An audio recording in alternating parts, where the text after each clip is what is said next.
3, 2, 1, contact. Mm-hmm.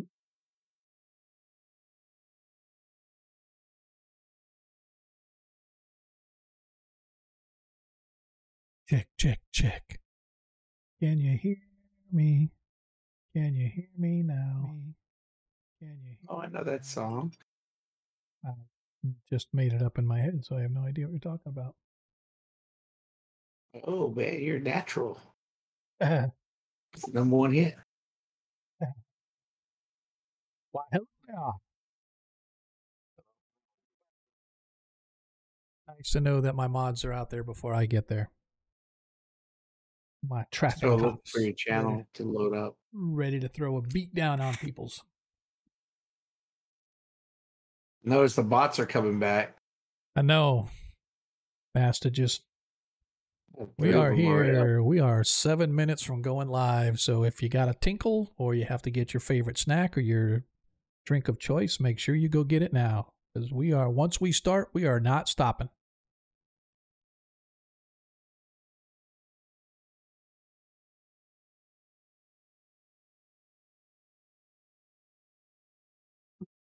I need to go over to the Cannon Fire channel more often, man. I need to keep track of what's going on.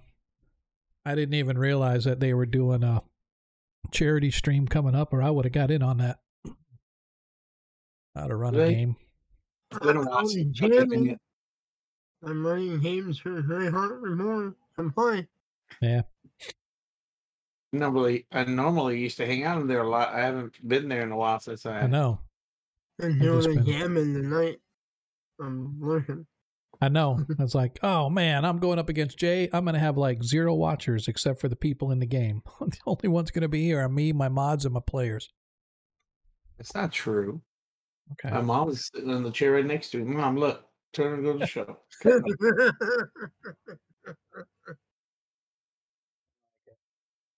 I'm just kidding. She's in the living room. No. It's like Lucy pulling out the football. Dude, you suck. I was all excited, man. I had somebody besides us. Well, she's regulars. casting. Yo ho, what's up, Excel? Thanks for showing up a little early, brother. Appreciate it. Is this the same Excel that gave you 20? Yes, because Excel is one of the top watchers of the stream, and he is a friend of the show. And, well, as long as he gives the DM shit, as soon as he starts giving player shit, then we're going to be smack talking him. But until then, he is a friend of the show. Him and a Gomerin, man. Guys are like clockwork. Dig it. I like it, and I appreciate it. I think they just can't get enough of a train wreck. I think that's what it is. It's like, man, it's like I don't want to watch because I'm afraid, but I can't look away. Oh, dude, I was rolling up a storm last week. I don't know what you're talking about. I did have some pretty crappy rolls. That's okay. That's why we do what we do. I know those crappy 20s you kept getting. My goodness. I know, man. I don't know what the hell was going on. I was trying to roll a nat 1, but it just kept coming up nat 20. So I don't know what the deal is. Ain't nobody got time for that.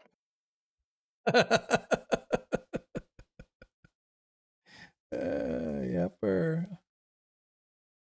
Out of the way now. I'm functioning on 3 hours of sleep, so I'm not gonna pass out because I'm off tomorrow. So I'm excited. So I got the dress to go with. No, seriously, I'm gonna be.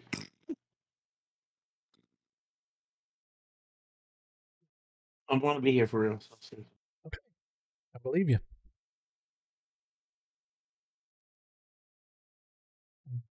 So we got our audio going. That sounds okay, I think.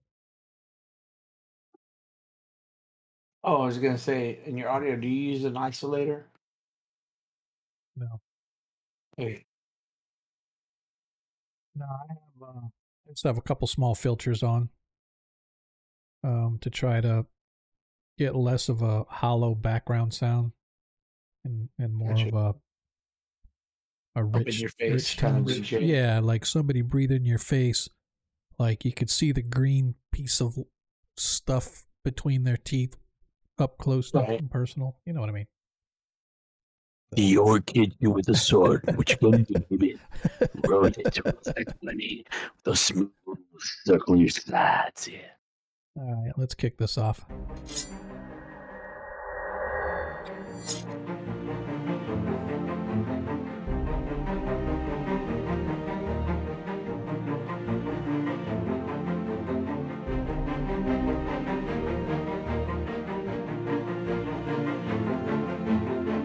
When you say Staff of Curing 6,000 XP, is that to everybody? Well, it was kind of what he was basing our experience off of last session.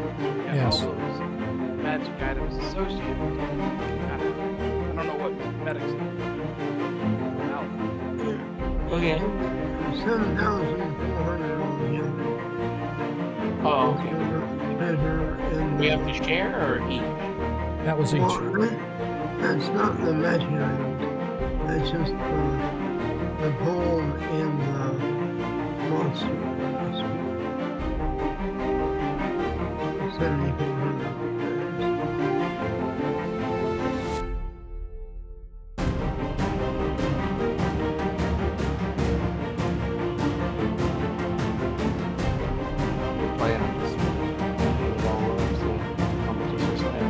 Need to find out what the original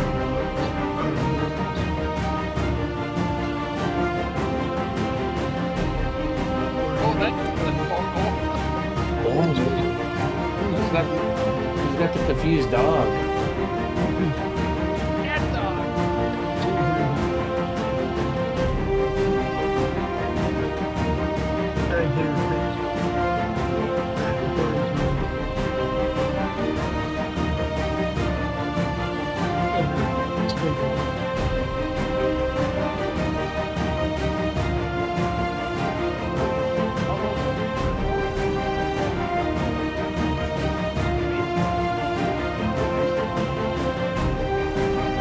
Fix cat, you mean? Yeah, there's a little but it's a bit of a drive. So my pet's like around the corner. So my mom was like, I'll just pay for it. Just let me know when you want to schedule it. I'm like, okay, yeah, schedule it. I think sometimes they do free ones, like sometimes they just type of special day for pets. They'll say, hey, we're doing free neuters and to help pet control. That's for my friends who rescued her. So they paid for the first vet visit. So. And hopefully somewhere. Let's see if we can't get welcome to tonight's episode of 1E1 Shots. I am Sean, your host. And tonight is our first edition game. For those that follow us know, if you are new here, welcome. For those that are coming back, welcome back. For those that came in early, hope you got a good seat. Just trying to get myself situated here as we get ready for tonight's show. Again, if you're new here, welcome. If you have not yet clicked that follow button, please do so. We're going up against the heavy hitters tonight, so I totally imagine that there are folks over there watching Lord Kazumba's stream as they have a gabbing going on. Not sure what their topic is tonight. Hey, Red J, I saw that you followed a couple days ago, man. I definitely appreciate it. Hopefully you will be a returning customer, as our party has just literally finished their previous adventure, and we're starting to figure out what the heck we want to do going forward. So a little bit about us. We are a D&D stream, first edition on Monday nights. Every other Friday we do a 5e stream. All of our content is set in the world of Greyhawk. That's pretty much the only world I've ever run, other than I did do a brief stint of an Eberron campaign on a face-to-face. And I also have played in Forgotten Realms stuff, but that was very brief and minor. So we are a Greyhawk stream, so hopefully you, if you're not Greyhawk lore savvy, totally okay. It's D&D. It's not a lot of stuff that we have to worry about background wise, but we welcome everybody here again. As always, as you watch the stream, you earn tokens. You can trade those tokens in to help our players, or of course, your humble DM, and I want to point out you, Excel, because you are my favorite person right now. Just want to let you know that of all the people that watch our stream, Excel's out there, and he is my favorite. Why? Because he gave me a nat 20 last week, so I definitely appreciated that. So yeah, as I said, as you're watching the stream, any Twitch stream, really, you earn tokens. If you're not familiar with that concept, you will be as you go along. But anyway, you can trade those tokens in for nat 1s or nat 20s. You donate that to the party. You can donate it to a specific player, whatever you want to do. All you have to do is trade those tokens in. Let us know in chat that you want to give the nat 1 or nat 20 to a particular player. You want to give it to the DM. You want to give it to the party as a whole, whatever the case may be. And we will track that so that the party can swap out any dice roll during the game with that nat 1 or that nat 20. They don't even have to roll the dice to use it. They can just say they want to use it, right? So it definitely helps out, particularly in combat and other situations where dice rolls might decide somebody's fate. In my 5e game, it prevented one of our players from being bounced off of a ledge, dropping about 90 feet, and probably would have crushed himself when he fell. So he had a nat 20 donated to him, so he made a saving throw. But yeah, same thing works here. So also, if you would like to help support the stream, for every 100 bits that you cheer, you can grant a +1 to a player. Now, the difference between the +1 and the nat 1 and nat 20. The nat 1s and nat 20s are freebies because you earn those tokens for free. All you have to do is interact, watch the stream, whatever, and you earn those tokens. Those are good for tonight's stream. So if you're going to donate a nat 1 or a nat 20, I encourage you to get those in early because typically they do not carry over stream to stream. There are certain exceptions, like for last week, the players got some, and I think I got one. We never got a chance to use it because there was no real combat. It was more of a shopping type of experience last session where the party had just sort of winding down from the last adventure that they were on. And so I'm allowing those to carry over to this stream in the event the party may need them for combat or some other situation. However, if you're going to spend your money and spend that $1 or $5 or whatever it is that you're going to spend to help support the stream, for every 100 you give a +1 to a player. They get to carry that over from stream to stream.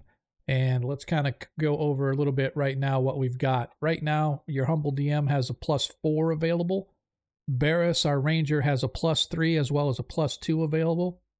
Deglin has a +2. Baron, our new wizard, has a +2. Ronnie, you're at a +2. Varys, you got a +3. And Zadkiel, you have a +5 and a +2 available. So keep track of that, players. If you forget, I've got it tracked down here. But for every, like I said, for every 100 bits that you cheer, you can give a +1 to our players. And then it maxes at a +5, but then it just starts a new grouping. That's why some of them may have a +2 and a +5, because the max of any one addition, it could be a +5. If they start getting more, we just start creating a second block of pluses and whatever. So anyway, so that's a little bit about us. Also, if you would like to subscribe to the stream, we highly encourage that, obviously, because for every dime that you guys help support the stream with, it goes right back into the stream. It's not going into my pocket. It goes for the content, goes for our hosting services, goes for whatever I may need to help kind of keep this game afloat, if you will. And I don't do it for the money. I don't mind paying out of pocket, but it definitely helps that we've got folks out there helping to support the stream. So we appreciate the love over the past year or so. So anyway, last but not least, like I said, we are a Greyhawk stream. If you like Greyhawk content, go to twitch.tv/team/Greyhawk Creatives. And if you go to the Greyhawk Creatives page, you can see that there's about 20 other content providers that are in the team page, all hosted by Lord Kazumba. We kind of fall under his umbrella. When he made partner, he kind of created that team page to help us kind of get the word out on some other Greyhawk content. So I definitely encourage you to go check them out. Again, Greyhawk Creatives, just search for it on Twitch. I'm sure you'll find it. And go out there and check them all out, man, because there's a lot of great content folks out there. And as I said, Lord Gazumba is streaming right now. If you haven't been over to his stream, I encourage you to check it out. Not at the expense of watching us, though, because he's doing a gabbing. We're doing gaming. And which would you rather do, gab or game? Which we do a lot of gabbing during our game, but Anyway, let's talk about where we were, players. For those new to us, and there are a couple folks that I see out there that were new, our party came to the city of Gryrax, which is in the dwarven kingdom of the Principality of Ulek in the world of Greyhawk. So if we kind of zoom out on our map here, you can see where the party is on the world of Greyhawk. They're sort of down here in the what's the word I want to look for? Sort of like the basin, sort of like Louisiana type region, if you will. And so, but the Principality of Ulek is primarily a dwarven state, although there are obviously other races and whatnot. They came to the city of Gryrax and they encountered an evil snake cult that was trying to assassinate or capture or do something with the visiting princess from the kingdom of Keeland. Princess Jessa was there as a dignitary visiting the principality, and their procession, their parade that was being provided came under attack. And long story short, our party was swept up in exploring what was going on and who this evil cult was. They tracked down the evil cult, found out it was dedicated to some snake god, but even worse, they found out that there were Yuan Ti, which are snake people from the southern jungles. They were up in this region. They were actually the masterminds behind it. And they had captured a coven of night hags, and two of the sisters were strapped or chained to some sort of an altar or temple, while the third sister was made to do her wicked deeds in visiting the princess and creating nightmares and stuff. And so because these night hags had been our otherworldly beings and they were trapped here, it actually started to cause a rift between our world and a demonic world of the abyss. And so our party fortunately found the hideout of the night hag and the Yuan Ti and where this rift was, and they managed to overcome, adapt, and destroy the Yuan Ti. And much to the chagrin of our paladin and lawful good cleric of Juskar, they had to release the night hags in order to help close the gate. Now, they didn't close it all the way, but having returned now to the city of Gryrax, our party has informed his lordship as well as the court mages and the priests of Moradin within the city about what they had discovered. And so once verification occurred, the gate was sealed in a more permanent manner by those more powerful than our party. And as such, our party was rewarded handsomely with not only coin, but also gifts of magical items. And in doing so, our very own druid, Ronnie Noblight, has been able to bring himself to the next level of stature as he has entered the seventh circle, I believe you called it, or the seventh ring, or the seventh acorn, whatever it is. Ronnie leveled up. And so we need to do a little bit of housekeeping really quick to level up Ronnie and get him where he needs to be. And we also have our party has some items that they need identified. And so we need to figure out how we're going to go about getting those identified. So with that being said, welcome everyone to 1E1 Shots, our Monday night game of 1E1 Shots. And so it is currently the 19th day of Patch Wall, as you can see on our little calendar. We have a little calendar going on here. It is roughly 3 o'clock in the afternoon, as if the DM could ever find out where his map, there we are. DM can find his DM version of the map as we kick on the clock. And we are going to shift ourselves over to Gryrax, if that's okay with you guys, as you guys are still within the city. I need to, he's not here, at least not yet, but I'm going to check and look at Baron. I don't think he has Identify, guys. Yeah, it doesn't look like he has an Identify spell. For those that are new to us, this is a map that I had done by a friend of the show, Troy Cannibal. For those that know him, he's out on our Discord Cannon Fire particularly. He is a fantastic supporter of not just my stream, but of all things Greyhawk and D&D 1E content. He's got a lot of good stuff that's going on, and so he actually had this map made for me, but I gave him the outline of the map, really just a sort of a sketch. I put in some districts, I put in some of the other details, and then he went out and had this thing actually professionally made. So this is our city of Gryrax. We are currently residing right now. So party, if I anymore. You're not seeing what anymore? I have a blank screen. Yeah, it's probably because your computer is really garbage and it's just going to take like an hour to load up. No, it was working just fine before.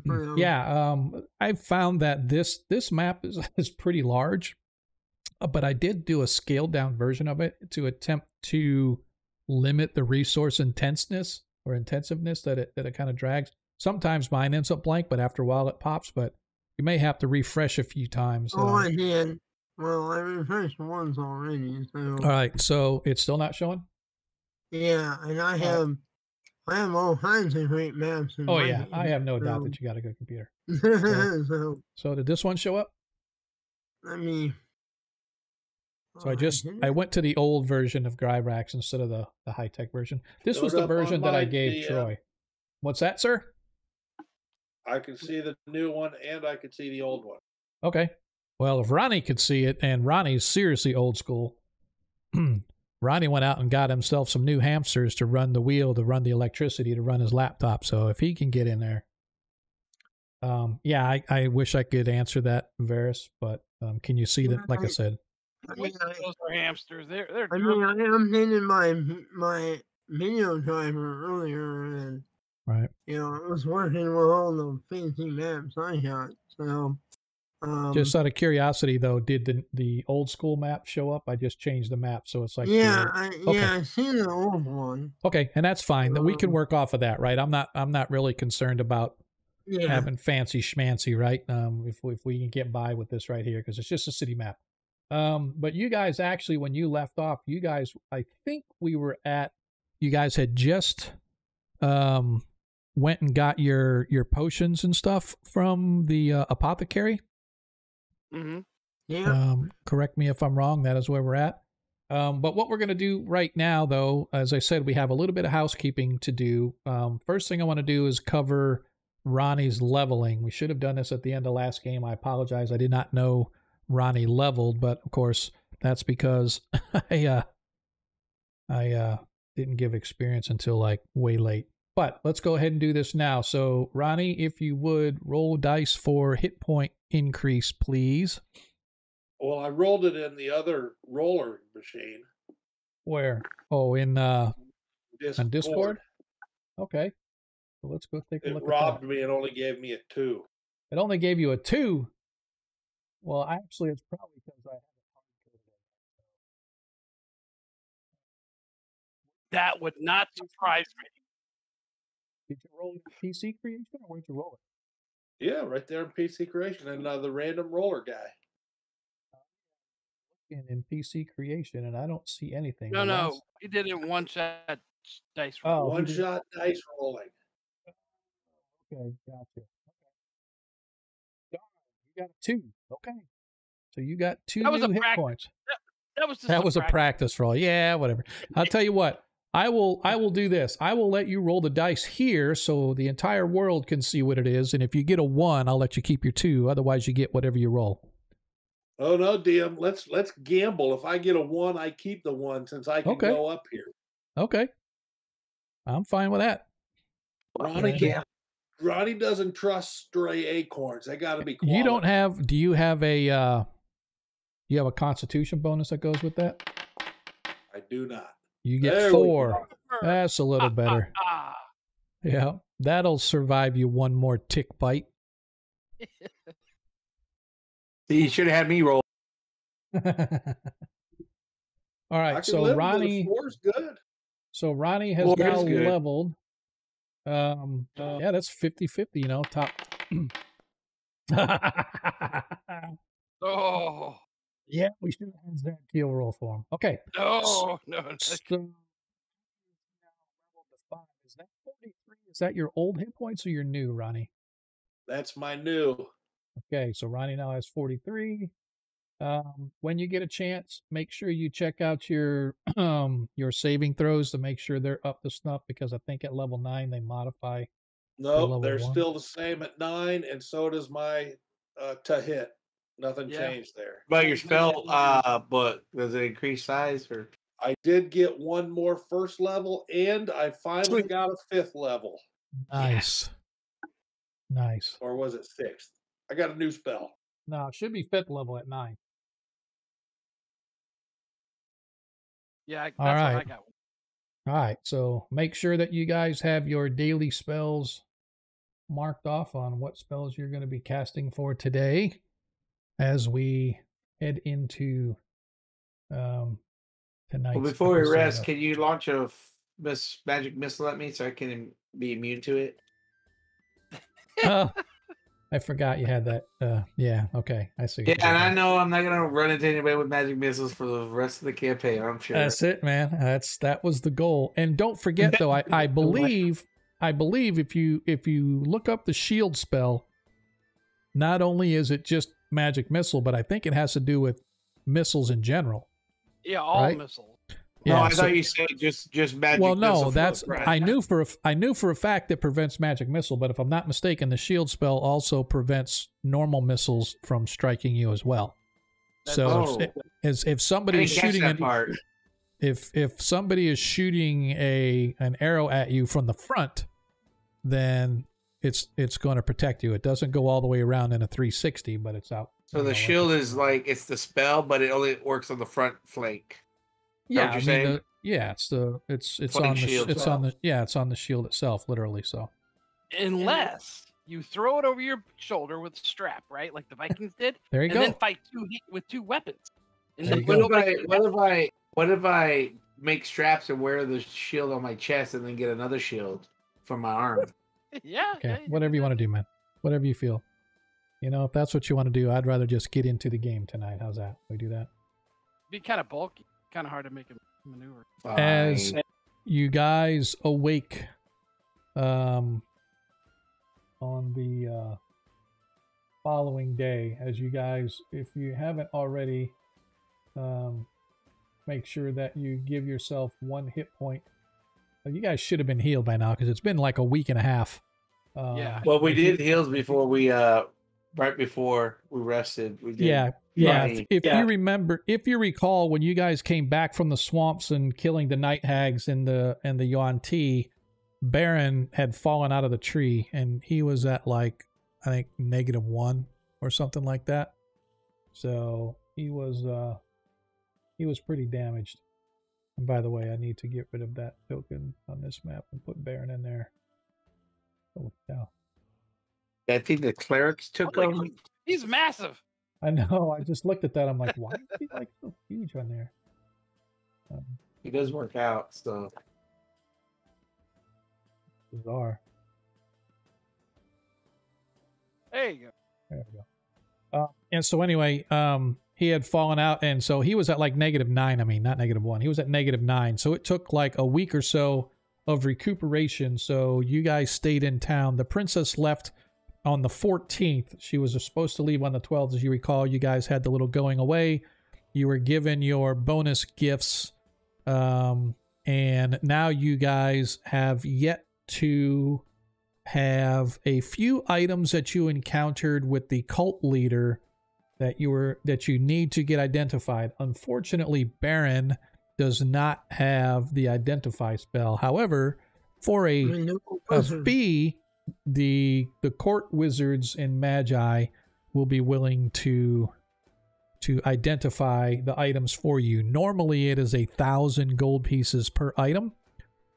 And then if there are additional attributes on an item you need, it's an additional 200 per attribute that you're going to try to figure out.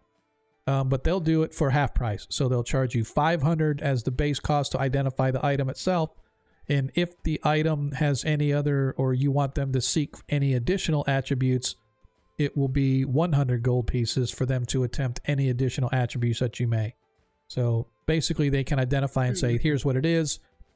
If you think personally that, well, maybe it does something else, they can look deeper, and for every 100 gold piece, they could try to find an additional attribute, assuming they find any, right? If they don't find any, they'll tell you no other attributes, that's it.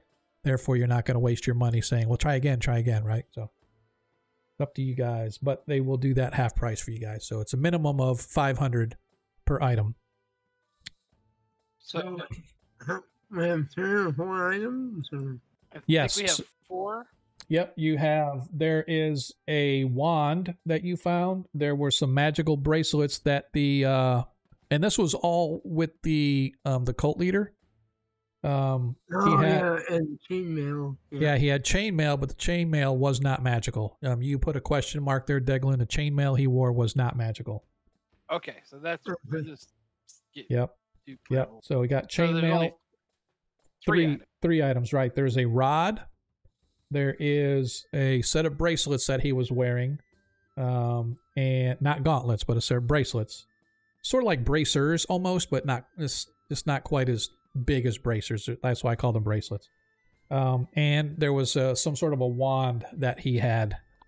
So that being said, So that's 1,500 gold.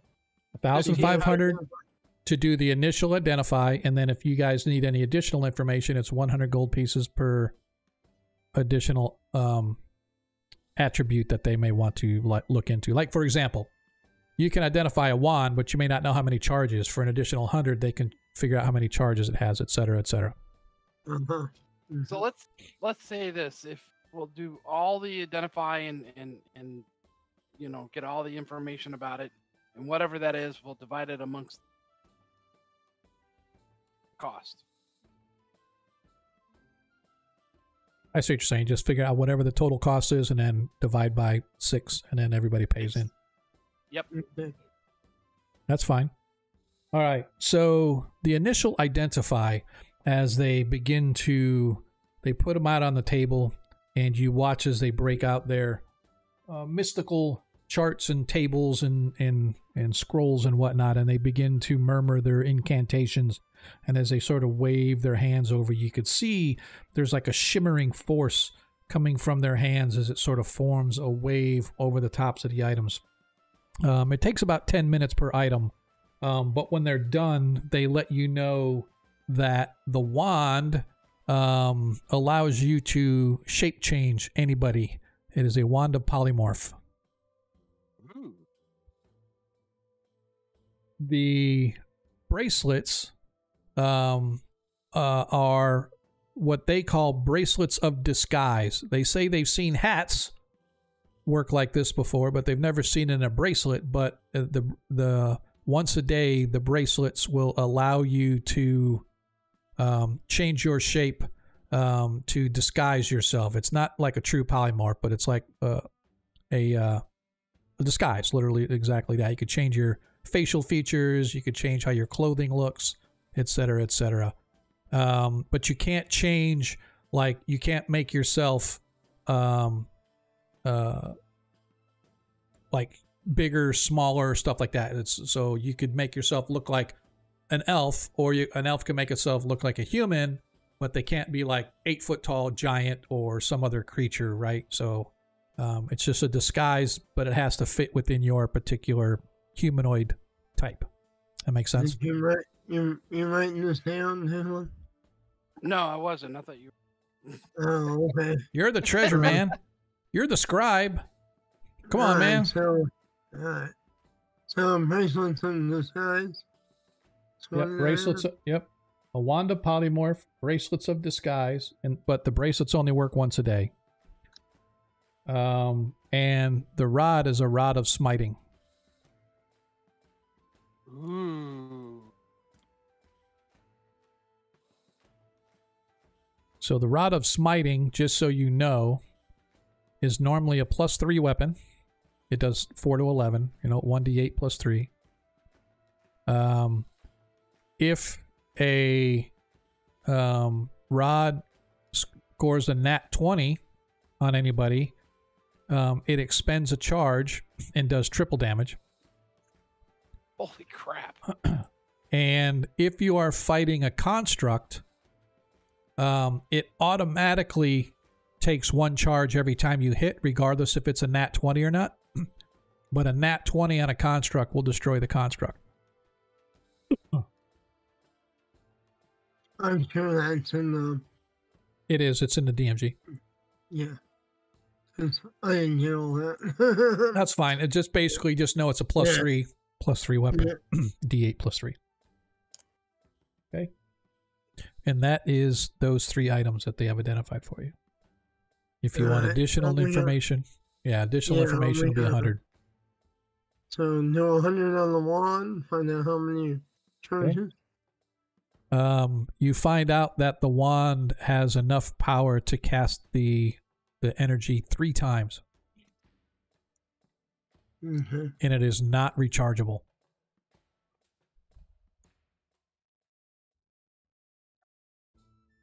Mm-hmm.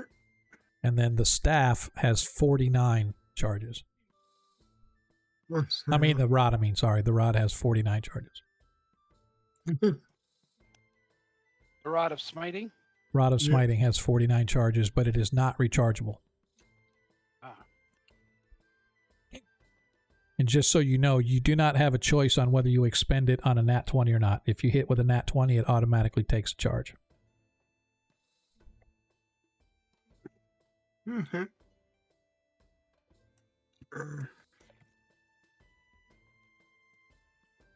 So, after all is said and done, you guys are no longer at the castle. We can move you over. Well, before we leave, what? I want to approach the 2 dwarves and say thank you for taking care of my horse. As they sort of look up and, aye, he's a fine beast he is, sir. I take it you fed him and cleaned him. Oh, we tried to. He would not let many of us get near him, but he took to the oat and he certainly drank his fair share of water. Well, I thank you, good sirs. You're most welcome. It is the least we can do for the heroes of the city, you know. Yes. This is true. His lordship would have had our arses would some happen to your fair beast. Oh, well, that's good to know. The lordship is got our backs. Hey. Good day to you. Good day. As they go about their business, and you take your fine steed, your war horse that has no name. You're riding on a horse with no name. Wait a minute. You said that on purpose. I would not do that.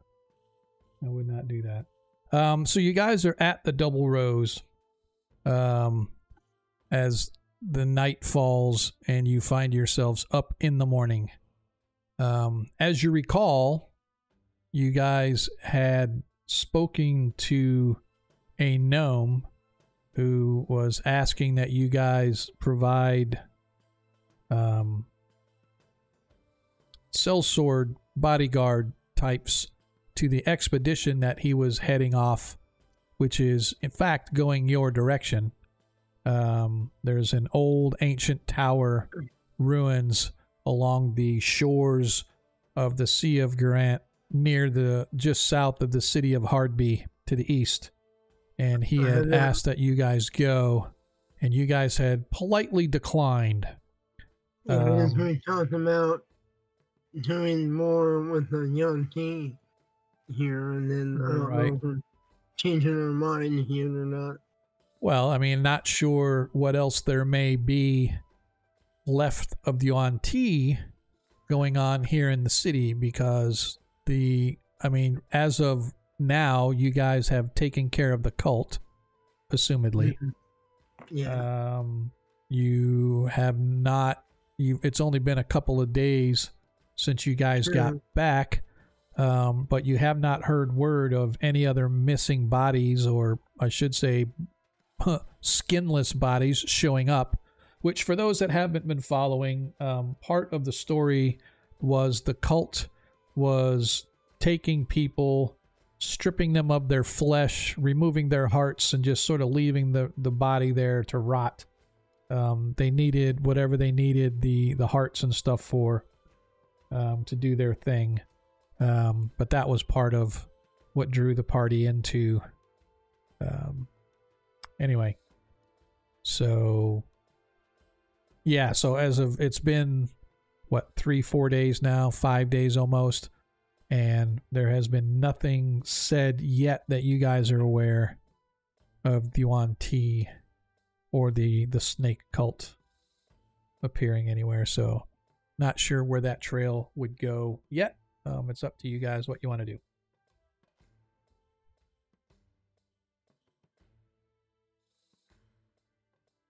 Well, DM, one thing that I would like to have would be 7 acorns from large to small, like almost like a bullseye pattern, sewn onto my robe front and back. Okay. That would probably, if you want to do it yourself, but you can have it professionally done for a silver piece. No, I'll have it professionally done. Okay. So now you have the 7th circle now emblazoned upon your chest, your back, your cloak? Front and back on my robe. Okay. The front and back of your robe now has a bullseye for everybody to aim at. And be scared of. So, you guys find yourselves sitting within the double rows, pondering your next move. Are we off to Greyhawk? Are we going to stay here in town? Not sure what pressing matter you guys would like to do. Well, if we're going to do something with the Yuan Ti, we're going to have to get some more information. Those same wizards that did the identify, they possibly have any lore or information about Yuan Ti?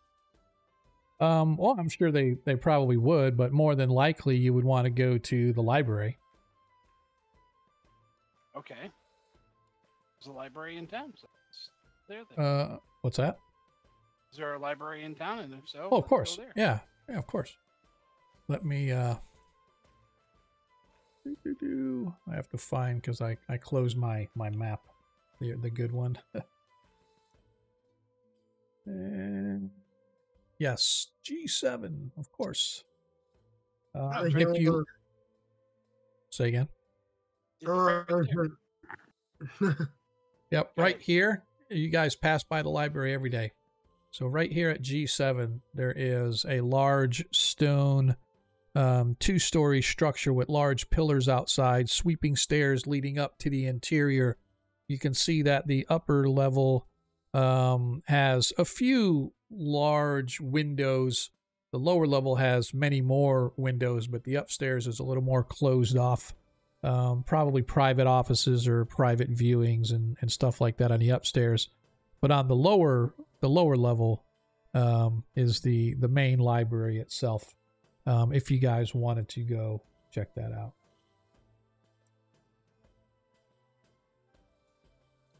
I wanted to send a message to Clara.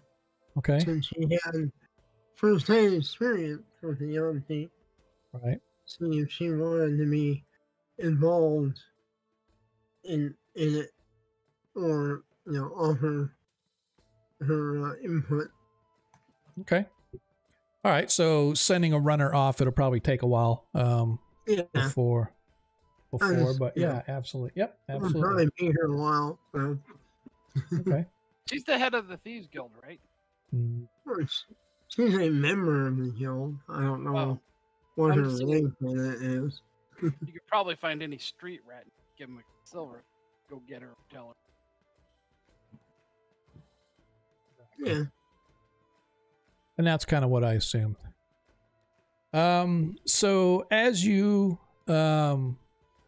guys enter into the library, of course you are greeted by one of the attendant librarians, a small dwarf lad, normal clothing, nothing fancy, no robes, no shaved head, no nothing like that. Just looks like a kid trying to do his job. As he steps up to you, he greets you as you come in. He goes, "Welcome to the Volnetolo. How may I be of service to you today, gentlemen?"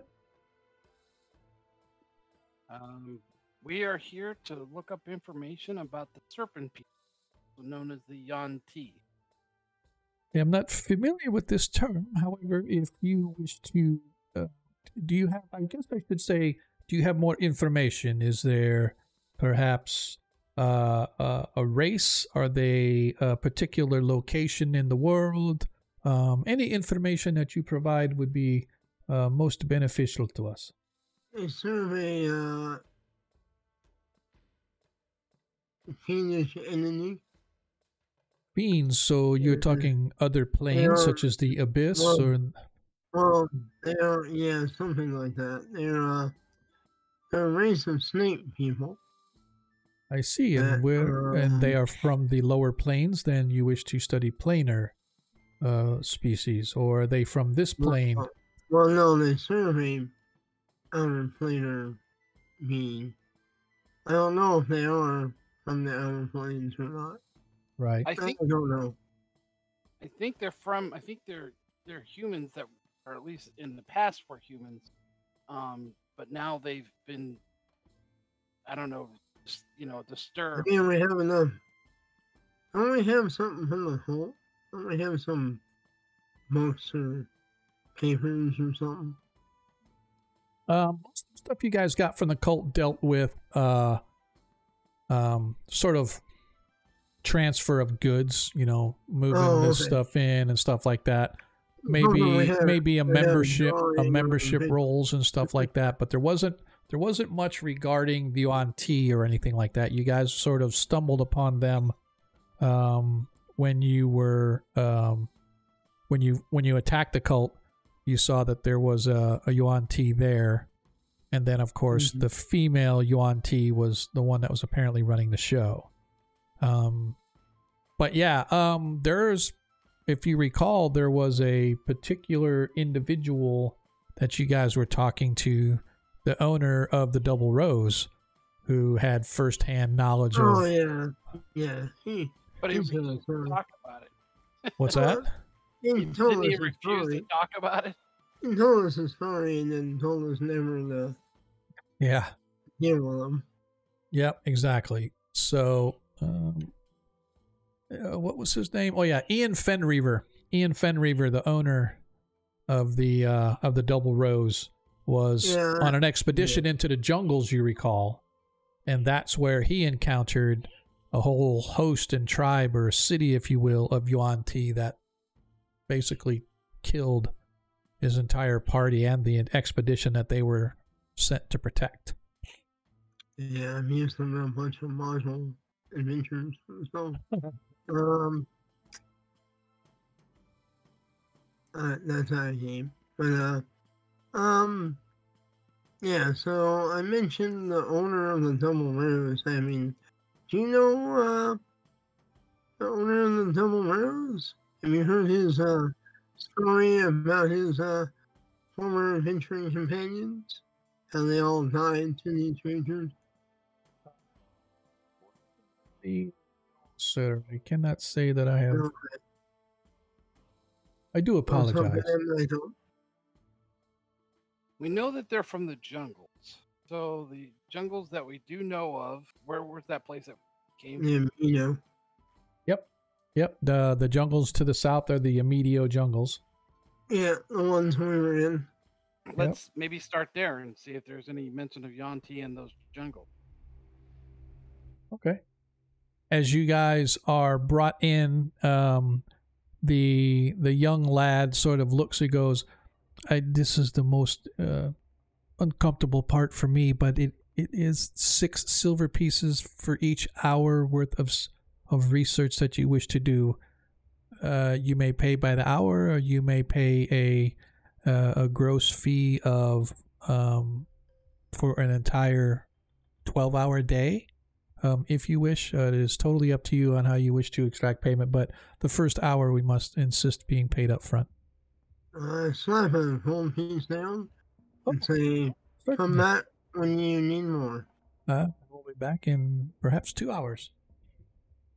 Is that each of us then? Or is that... No, it's just for the group. Six silver pieces for the group of you. All If right. you were to take separate rooms and do separate researches and stuff like that, then it would be... but the charge itself is primarily for the room. And all they ask is that you take care of the books that you search. Of Oh, course. yeah. All right. So you guys begin your research. Deglin, if you would, roll a die 8 for me. All right. And Ronnie, roll a die 8 for me. And actually, I should say Varus, roll 1 for me too. The whole piece is worth 20 silver, so it should last a while. What's that? So a whole piece is worth 20 silver normally. Yeah. So, you want a D20 or D8, please. D8? Okay. Yep.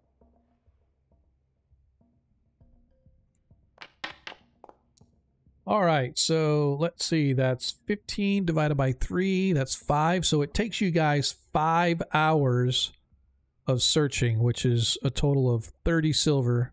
So he comes back one time, and your charge is an additional 10 silver pieces on top of the gold. Okay. I'll just give him another gold. All right. You guys managed to discover that Yuan Ti are, as you said, they were originally folks just like the Olman tribes, right, down in the jungles to the south. Not only the Amedio jungle to the south, but Hepmonaland, which is, think of it as like South America, if you will. It's to the east, but it's still jungles on the other side, right? So if we let me do this, I'm going to switch the map just so we can kind of show you guys on the map. So here is where you guys are, obviously, right? Down south, you have the Amedio jungle, as well as a lot of there's much more jungle to the south of that. This map only shows the tip on the northern side. Way over. That's what she said. How did I know it's coming? Way over here, you have Hepmonaland, which is off to the east, and this is an entire continent that runs off the map to the south as well, right? So those two jungle lands are typically where the various of Olman tribes and other jungle-like folks lived. The Yuan Ti were apparently originally, of that stock, and they began worshiping, other deities, and in particular snake-like deities, and this whole little pantheon of them. And over time, the evil that sort of seeped into the people caused the gods to sort of twist them to match the shapes of the snakes. And there are various types of Yuan Ti. There's Yuan Ti pure blood, which are mostly human-like, but they have some sort of a snake feature, whether it's their eyes or maybe no ears and only ear holes, maybe their tongue or teeth are snake-like. But other than that, you would never really know them from human. The other types of Yuan Ti are, some of them are like their upper torso is human and their lower torso is all snake. Other ones are like have maybe a snake head with the body of a human, or maybe their arms are snakes, so they have a normal human-like body, but their arms and hands are snakes or something. So they have this sort of mismatch of these various Yuan Ti. But overarching in all, their service is into these snake-like gods. So you're not, there's nothing that you guys really find that would lead you to believe why they were after the princess. However, you do stumble across some ancient lore that mentions the fact that there is a sleeping god that the Yuan Ti worship, and one of their driving dogma is to someday find the means to raise this deity from his slumber and usher him into the world where the Yuan Ti would then become lords and masters over all. And of course, part of raising him up entitles huge amount of human sacrifice and stuff like that. And so more than likely there was something like that going on. They're collecting souls, collecting bodies to sacrifice, because they believe that if the ultimate sacrificial ceremony steeped in debauchery were to happen, it would finally be enough power driven across the cosmos to shake their sleeping god from his slumber. And so that's really the only thing that clicks as far as what you think might be going on.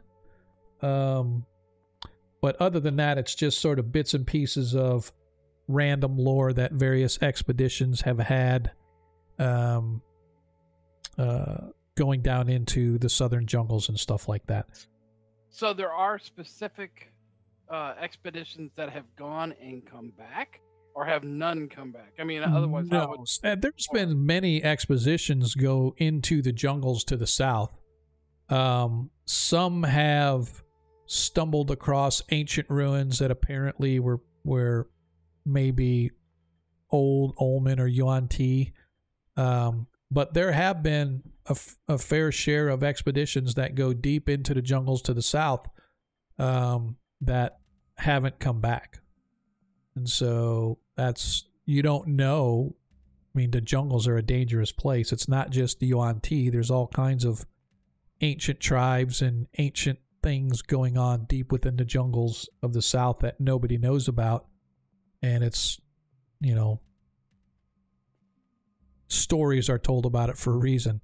But other than that, like I said, that's like the one piece that kind of jumped out at you guys about their deities. They worship snake-like deities, obviously, but there's one of their goals, one of their driving goals is to bring back their gods to this world so that they can help subjugate the world of men and put the Yuan Ti in power. So the question, I guess, I suppose, does any of this research evolve that there has ever been a successfully peaceful transition or transaction with the Yuan Ti? Nothing that you have found in any of these texts indicate that. Typically, expeditions that encounter any sizable force of Yuan Ti never is heard again. And so I guess I should say, maybe not never heard again, but very rarely does anybody escape. So you don't know for sure if it's the Yuan Ti that took them, but for a fact Ian Fenreaver's expedition was taken by Yuan Ti because he was apparently lived to tell the tale. So what I'm trying to figure out is if there's like maybe a fifth column within the group that they don't want this type of I see what you're saying. Nothing in the lore about the Yuan Ti that you read gives you any reason to believe that they are anything but bloodthirsty, power-driven, hierarchical society of, there are those in power and there are the worker bees. But everybody from top to bottom is in a driving goal of establishing the Yuan Ti as the dominant life form in the world. So that's kind of problematic because we are a party of 6 going up against the nation of an entire race of people or things. Not necessarily saying that you're going up against them. You did encounter a couple of them along the way, but it's not necessarily that you're going up against the nation, unless they hold a grudge. We did determine, though, that they were the ones behind this whole fiasco. At least the one female was she was apparently the lead or the ringleader of this little sect of Yuan Ti that were driving the Night Hag to do what it is that she did. Well, now that they've been defeated, have we found any more of those cultists or any? And that's what I said. Over the past 3 or 4 days that you guys have come back and sort of relaxed and you're waiting on Baron to heal, nothing has come up with regards to the cult. No dead bodies are popping up on the streets anywhere. Things have been relatively calm. Right. So that does that mean though that we've killed them all, or they're just hiding? I don't know. That's what we're trying to do. I have no idea. You can go knock door to door if you want. No, didn't Sergeant Battlehead say Battlehammer? Battlehead. He said that they were looking into it. So maybe we need to go to ask him if there's room for us to be in on that investigation. Okay. Ideas? You guys agreed? Well, I just wonder what we're so fired up about these Yuan Ti for. Well, they're making incursions out of their territory into other people's kingdoms, trying to set up, at least observation, if not active. They're trying to, kidnap. Oh yeah, they may have members coming, infiltrating or trying to. They're doing bad. They're doing bad and evil shit. Yeah. So, Well, I don't know. Maybe they're just doing their natural thing.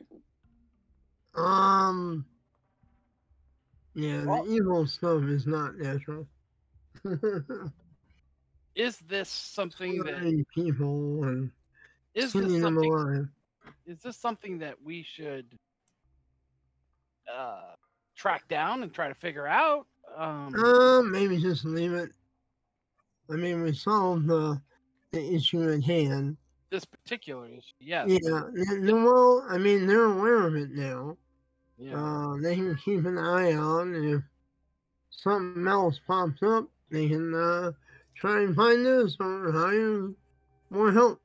As you guys are sitting around the table discussing, I mean, we're not gonna be citizens here, are we? I was thinking about opening a temple here.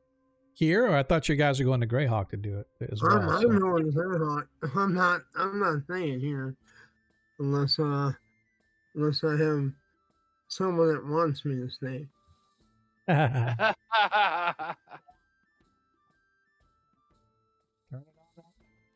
Sharpening up the ear tips and stuff, brushing the teeth, combing the hair down. As you guys are discussing kind of what's going on, a soldier that is wearing the palace insignia sort of you see him step through the doors of the double rows, and he kind of looks around and he catches your eye and he gives a little nod and strides right over to you, sort of snaps at attention. Good day, sir. Forgive the intrusion. His Lordship Sergeant Battlehead is not sure what you have going on this afternoon, but if you would be so kind, he would like to see you in his office.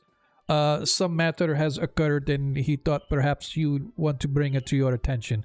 Shall I tell him you are available, or shall I just tell him, unfortunately, you are not available?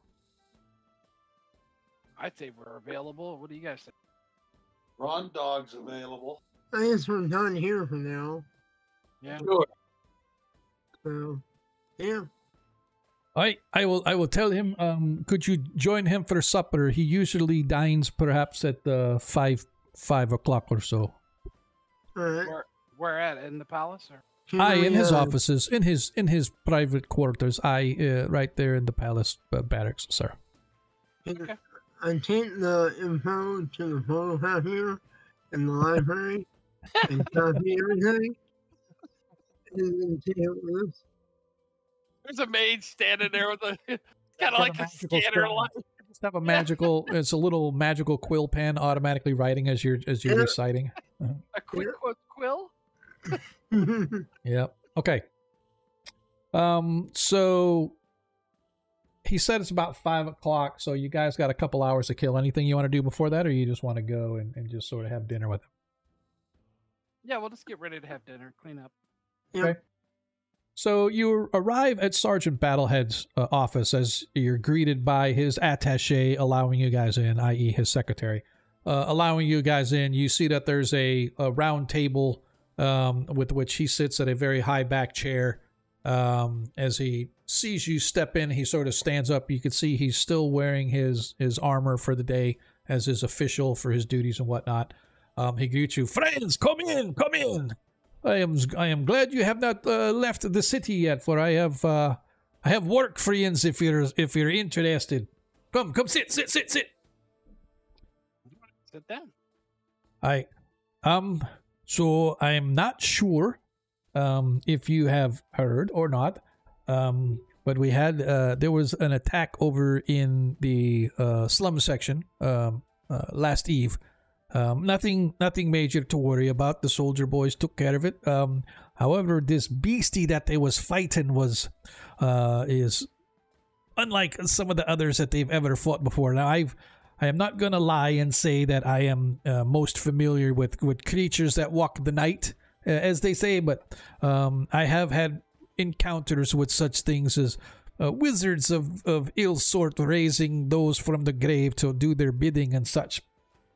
I have seen skeletons come to life before in my time, and while it still chills me to my bone every time I see it, the unholy business of such necromantic activities, this creature was like an undead, a zombie, if you will, but they was covered in sludge and slime, and so our boys tracked them back and found that they come creeping from the sewers, no less.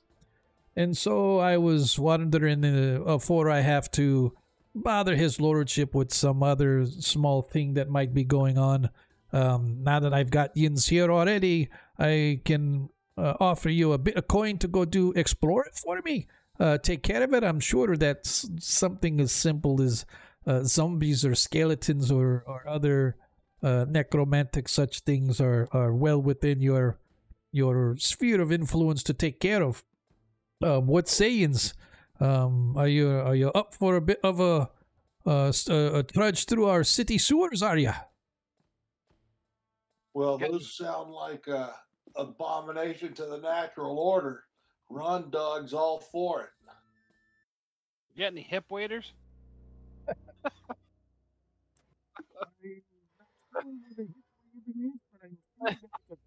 Get you something like that if you needn't be. How bad are in the sewers? The sewers, we have our sewers crews going upkeep it, but after all, it is sewer. You're going to be trudging through shite and sludge and mud and muck and whatnot. Yeah, I would be careful of lighting any open flame, don't you know? But other than that, yeah, some appropriate boots and things. well, we can score you some high boots, or perhaps a little bit of waterproofing put on your leathers or something like that. Sure, Yeah, that'd be nice. Yep. we can accompany that, and then my boys Or can. just get the druid or cleric to cast water walking. And we can get that for ends. And what sort of price would you be willing to negotiate for such an undertaking? I do not think this is going to be anything near what you boys were forced to endure under our last expedition. For that, your coin was sorely earned for sure. This, I'm thinking, go down to the sewer and find out what business is about, and report back to us once you've cleaned up the mess. Well, here's another question. Side note. Huh? When we last spoke, you mentioned that would do some investigation about the cult and the Yanti recursion. Right. Are you still in the process of that? We're keeping an eye out, but we haven't seen any hide nor hair of it. We've conscripted some of those who walk around the streets, so to speak. Some of our young lads from the various guilds that we drop a coin now and then to keep their eyes and ears open. I have not seen nothing of it yet, but trust me when I say, if any business of that cult were to pop up at all, you'd be the first ones that I call. Almost feel like I need to keep you on retainer. That wouldn't be a bad idea. But if that were to be the case, then are you going to be making your homes here in our fair town, or are you going to be moving on? Because I can't be keeping you on retainer if you're going to be. I have business in Red Hot. So The jewel, you're going to the jewel? Oh yeah, I've never been there. I've always wanted to go. Need to send back photos. Upload them to the clouds, you know. I mean, I might be willing to come back and do some more work for, sufficient compensation. But I would most definitely appreciate should you always willing to sort of take a look into this for us. Scared the bejeebus out of the folks down there. Fortunately, there was only 2 of them, but the folks what normally could just beat back something simple. It took 5 of my best men to take these poor saps down, and that was only 2 of them. Nah, we destroyed the bodies and they was put them to the torch. How did they beat? Were they humanoid? They was walking dead. Somebody raised them out their grave and sent them about the business. Came crawling out of the sewers. So whoever's doing it, I'm assuming, is down in the sewers or is grabbing folks and raising them and tossing them into the sewers for fun and giggles. I don't know. That's what I've got yins for. Well, how did your 2 men take them down? No, our 5 or 6 men took them down with their swords, of course. But so let me tell you, it took a bit for the boys to beat them down, even with their swords. Okay. Well, it's up to you guys. I mean, we have lots of experience, and we have some time. We have some time before we make a final. Well, I mean, we got a hero, Pets, Ted Hill, and another hero, Pets, Declan. You 2 are undead experts, so we can go. I'm not going first. I can tell you is if you want to investigate, if you go up to Old Barlocks, which is a place over near the Miners Gate, up in the slums, what we call the Vargrimst. If you go to the Vargrimst zone, there's a place called Barlocks. Like I said, it's right near Miners Gate. You can't miss it. It's a popular establishment. You go check it out. And I'll have one of the boys. We got a watch station in that area. I'll have one of the boys meet you there and take you to where they saw these creatures. Not sure where they came from, the sewers. There are various sewers access places for the cleaners and the sweepers to go, but I ain't sure which one they come out of. But he'll be able to give you more info, I'm sure. Okay, if you guys want to do that, and then we'll let you pay us whatever you think it's worth after we're done doing what. Yeah, I've got. That's not fine. I've got 10 gold with your name on it, there, Mister. Thanks. And I say something very sarcastic and dwarvish to him. He can take your 10 gold and shove it up your rotten arse. Chuckles and laughs. Let's see. Let me check. We got okay. I thought somebody dropped a nat 1 or a nat 20, but no such luck for you guys tonight. By the way, before I forget, the party has a nat 20 and a nat 1, and I, your humble DM, still has a nat 20. I've carried over, so just so you guys know, you do have that available, both a nat 1 and a nat 20, in addition to your individual bonuses that you guys have available to you. So, cool. Awesome. All right. So, do we want to do this at night, or we want to do it in the morning?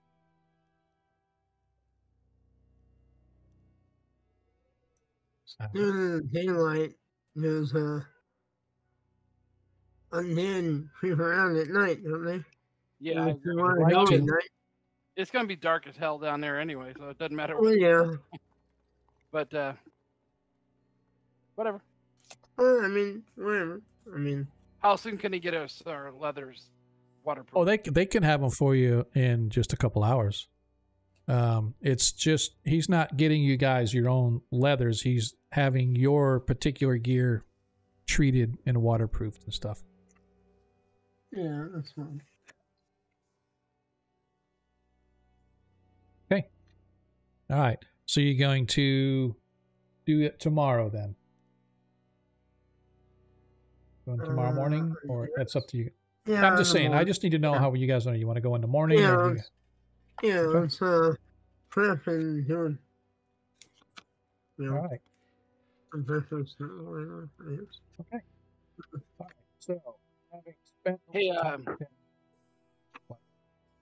Hardman gave us a nat 20 for the. Yep. Yeah, man. We love Yeah. Cardman. We love Cardman. We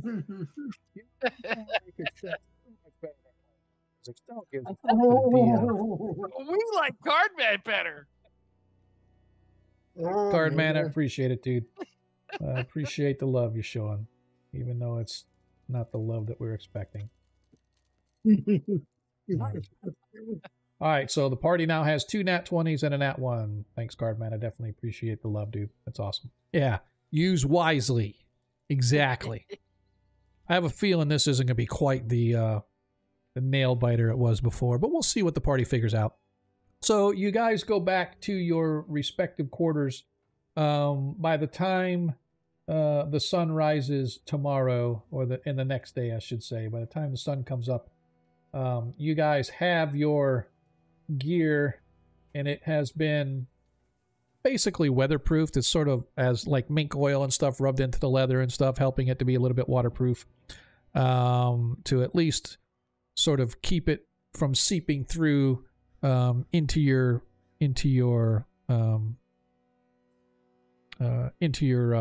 bones and whatnot as you guys are walking around in any wetness. The place that he was telling you about, the Miner's Gate, is up here, if you can see on the map if you haven't zoomed out. Where are we? Somewhere in here. There he is. Up here is the Miner's Gate, and over here is Barlock's that he had to discuss with you guys. So, Okay. so the Miner's Gate is another one of those gates, just like the ones you guys left when you went up to the mining community. The Miner's Gate actually goes into a lot of the other mines. That's why they named it differently, to where it goes up into the hills where all the smaller mines are and whatnot. But it is one of the main roads leading in and out of the north side of town. But up in that direction is actually more what they call the Vargrimps, the slum district, just because of the fact that that's sort of like the original old city was sort of built there and everything started to expand out around it. So that is like some of the oldest spot. But there is a watch station up there, right here, and V1 is the watch station. And as you guys are approaching there, one of the Hethan guards sort of greets you as he snaps and sees you guys coming. He goes, Captain told us to be expecting you, sirs. The incident was over in this direction, if you'll follow me, please. And he sort of leads you guys toward Barlock's, but probably like a half a block before, like right in here in this area, is where he kind of brings you guys to. Is there, what's in this local area? I mean, is there like a lot of sewer areas? No. Openings? Exactly throughout the town. Maybe, not every corner, but maybe 4 or 5 times you've seen these large sort of round plates in the stone and the earth, and when you lift them up, they lead into shafts that go down into the sewer system proper, right?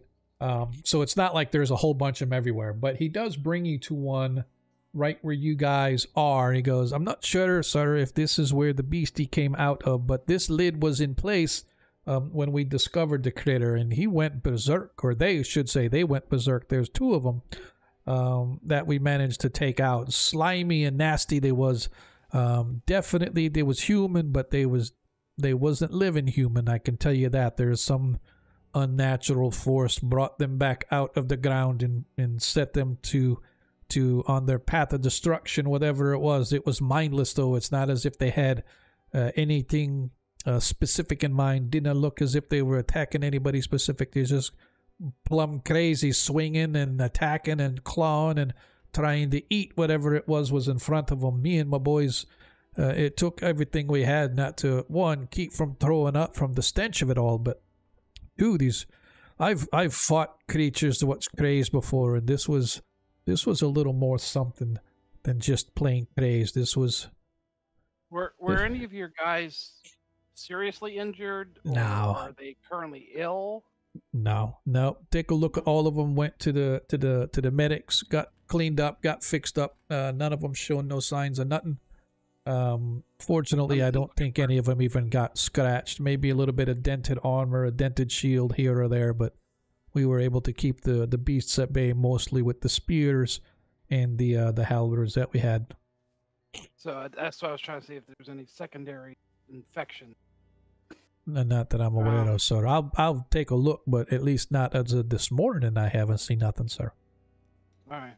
Just watch your guys. If any of them got a real scrape, it's possible. Got it.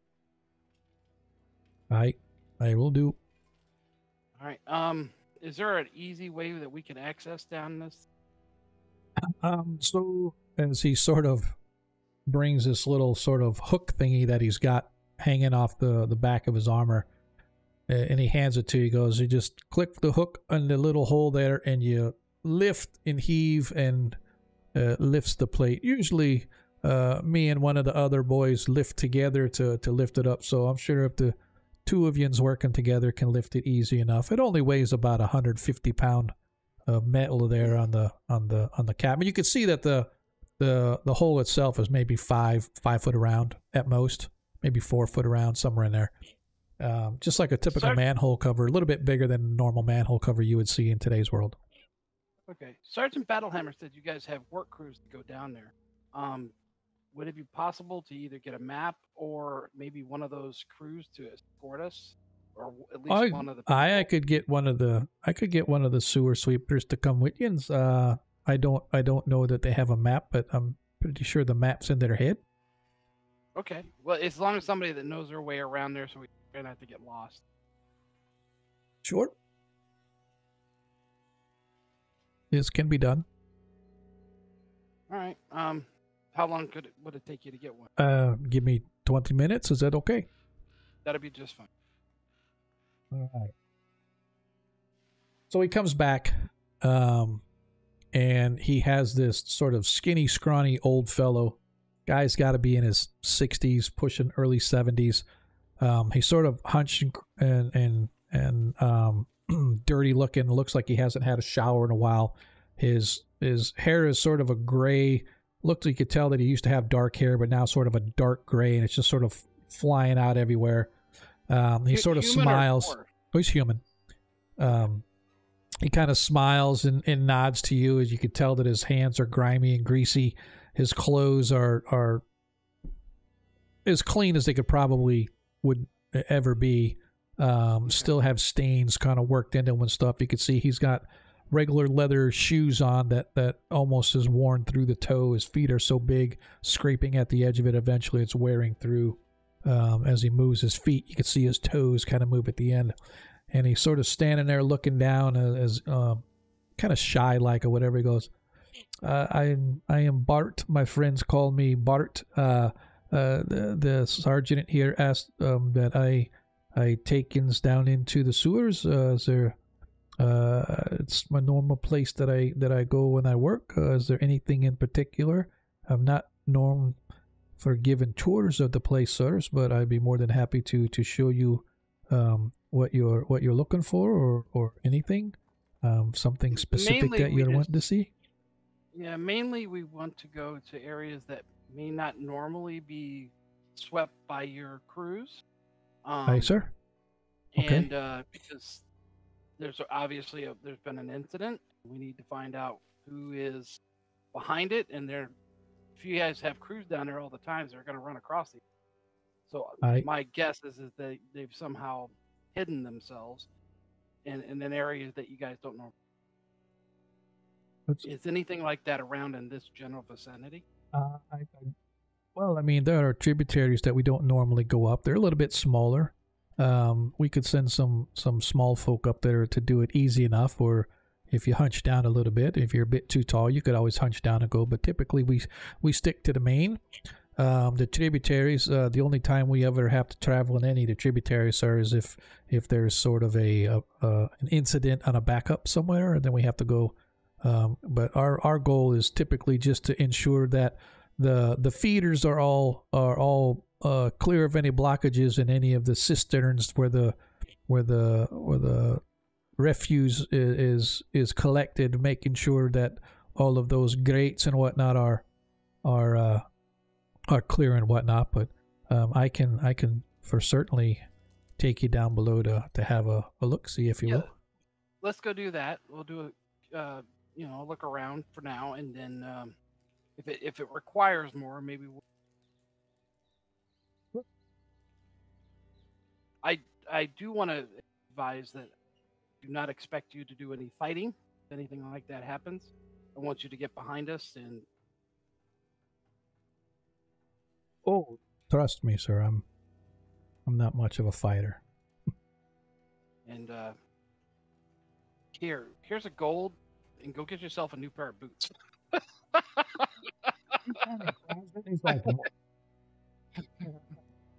He's like, I cannot believe this is like he cannot believe that anybody would give him something that huge. But I have to. Sorry, I'm looking for something. Give me just a second. I forgot something. And now I have to...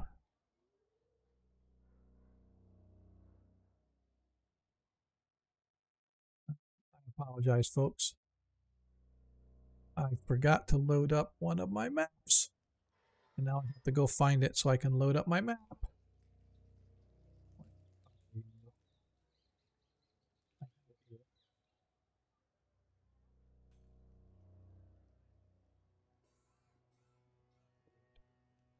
This is going to take me a second, guys. Give me like 2 minutes. I apologize. Talk amongst yourselves. I feel really bad that I didn't have...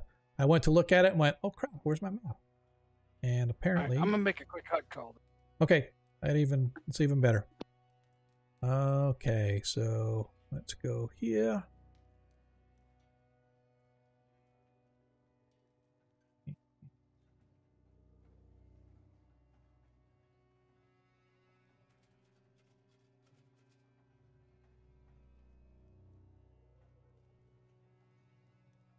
It's not too big.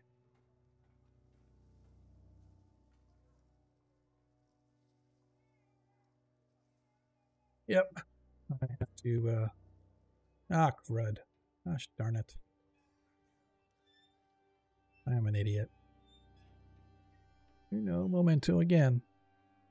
So I had this map, and it has extra stuff that I put on it, so...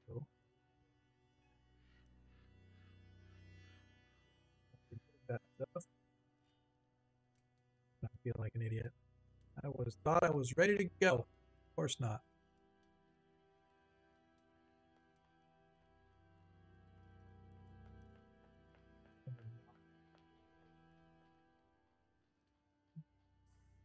It's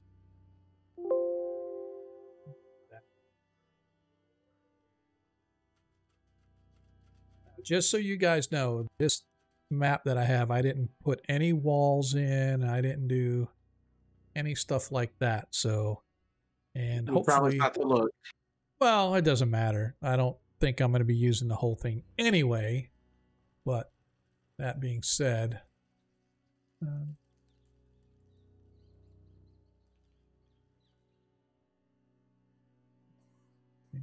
size. Yeah, I can't believe that I forgot to do this. This is what I was telling you. I wasn't sure if I was going to be 100% ready to go, but that's okay. And I appreciate everybody out there in the interwebs hanging out with me here while I quickly run to cover my ass.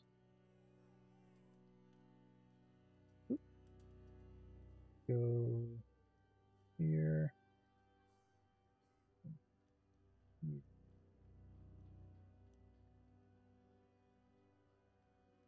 File. I have to upload the yeah.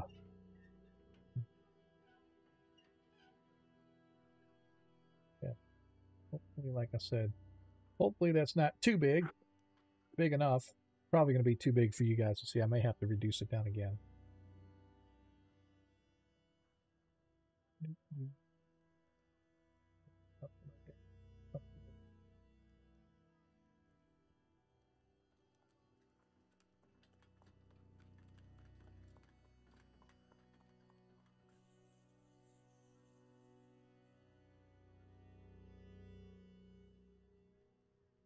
Oh, in the meantime, Zadkill, are you online?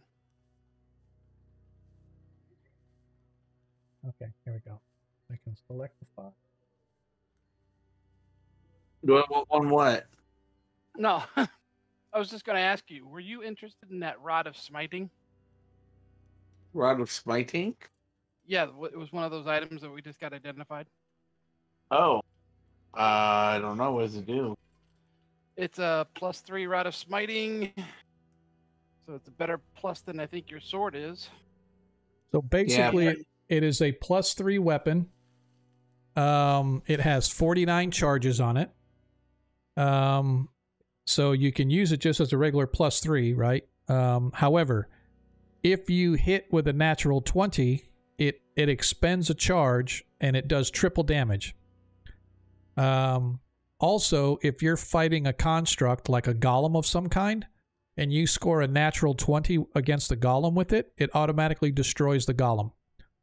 And then regardless, if you fight a golem with it, every time you hit a golem, it expends a charge. So you don't have a choice on that. So, well, what's the damage on it? It's like what it does. The normal damage is 1d8 +3. Or small, large, and large, or just?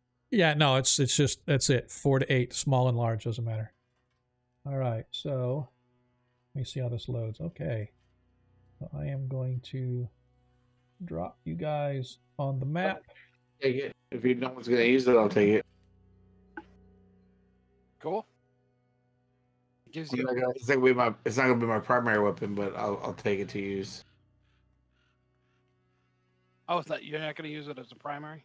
No, because it's it doesn't do as 1 to 12. Ah. One thing I have to do is because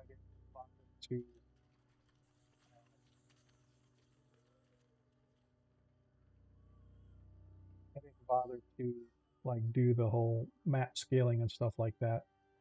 I have to scale each one of you guys. So that's what I'm doing right now. I'm scaling your tokens to sort of match the map. So I'm almost done. Got 2 more to do, and then and again, I apologize on the stream for just watching me kind of work as I'm trying to get this, because I'm a knucklehead. That's okay. This is why we call it, for those that are new, this is why our nickname is Scheiße Cinema, which if you speak German, it means basically shit show. So nobody ever wants Rod of Smite? Yeah, it's a Rod of Smiting. All right, just so you guys know, the Ranger is not with you guys. He has since departed. I have removed him from the game, so just so you guys know. Oh. Okay. Because next week, hopefully, we will have our new guy back. All right, I'm just Can we waiting. get somebody whose name doesn't sound like Varys? I think he said his character name was Ferris, so that's completely different than Varys. Bueller? All right, I apologize, folks. We're ready to go, at least for now. As I said, for those that may not have heard, this map does not have walls or anything on it, so it's just a complete open view. It's just something that I wanted to use as you guys explore. It's not the whole be-all, end-all map, but at least you guys can kind of see some of the maps that we use. So, that being said, this old fellow sort of hunches and sort of nods toward the manhole cover. As whenever you're ready, sirs, I'll be more than happy to take you down. Okay. We're ready, right? Before we leave, I have to go and stable my horse. Actually, Okay. my I didn't poor know. horse fit down in the sewers. No, he will not. Hmm. Your noble steed will not fit down the sewers. Do I you, tell actually, my steed. do you actually have a steed with you right now? Well, I guess. I don't know. Have you loaded the map yet? I'm sorry, what's that, Varys? You haven't loaded the map yet, right? The city map is showing. I haven't loaned. Yeah, I still, my screen is still blank because of the map. Alright. Yeah, no, right now it's Alright.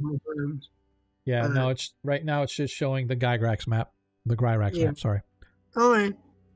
Okay, I just wanted to check. Do I have my horse or do I not? your horse I mean, is there, but it's up to you. I mean, you guys could have walked across town, or you could have gotten in your horses and ridden across town. It's up to you guys how you wanted to handle that. Let's I just always- have the guard. The guard can lead her. That's Yeah, typically I just think that you guys would have walked across town, but that's totally up to you if you wanted to use your horses or not. I know that Zadkiel is extremely happy that his horse finally made it back to him. But Well, I think I probably would have walked across the river across to show everybody, hey, look what I can do. No, still, paladins are good, but they have egos. no, I'm going to. I would have just left the horse then. If I knew, if I know we were going down in the sewer, I would have left the horse. Okay, totally fine. Or somewhere in between when we decided to go down, I would have left the party for a second to go ask the lordship to watch my horse and whisper to the horse and say, "You shall serve no one but me."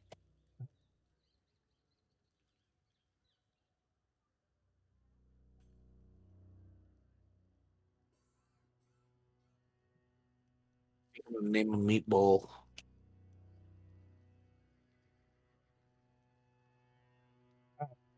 Ready to go? All right.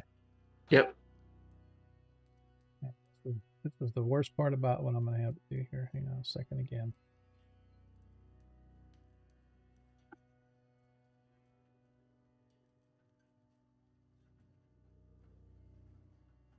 I'm just making sure my map is ready.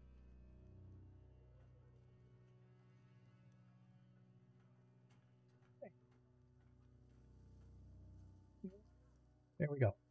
The map is ready. So he leads you guys to the sewer, the sewer entry. Who is going to be lifting the lid? I will lift the lid.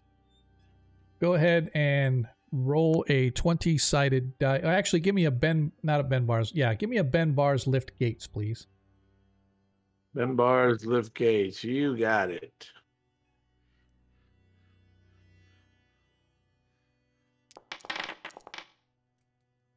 Got it.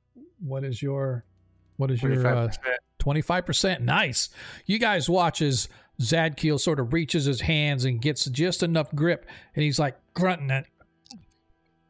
And eventually there's sort of a grating of metal on metal as he sort of lifts.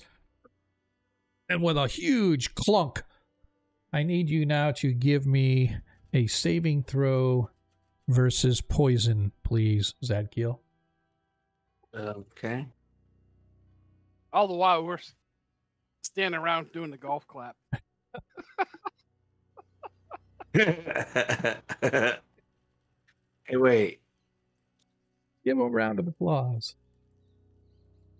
All right. How do I get my character? I don't know where my character sheet's at. Oh, wait. There, wait.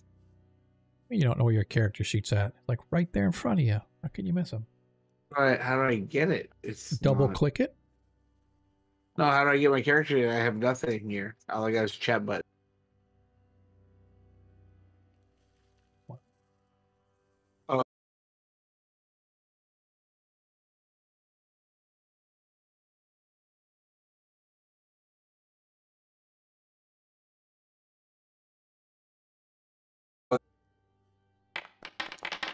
Says 11, so I have 7, and then I get +2 on all saves, so it's 8, 9. And then you get a +1 for your cloak is a 10. And then I get +2 for poison, 11, 12. You get +2 on all saves and then a +2 for poison as well. I guess that's what it says. Okay, I believe you. I just want to make sure. Okay, this wave of noxious gas sort of rushes up over you, and you kind of stumble back for a second, your eyes watering a little, almost throwing up in your mouth just a little bit as you cough and spit it out. But you manage to stand your ground as eventually the smell dissipates. The old man sort of laughs and chuckles because he gets used to it after about 30 years. Watch your step now. The ladders are a bit slippery with the slime and the guck and the muck, you know. As he begins climbing his way down into the sewer, you guys all following behind him.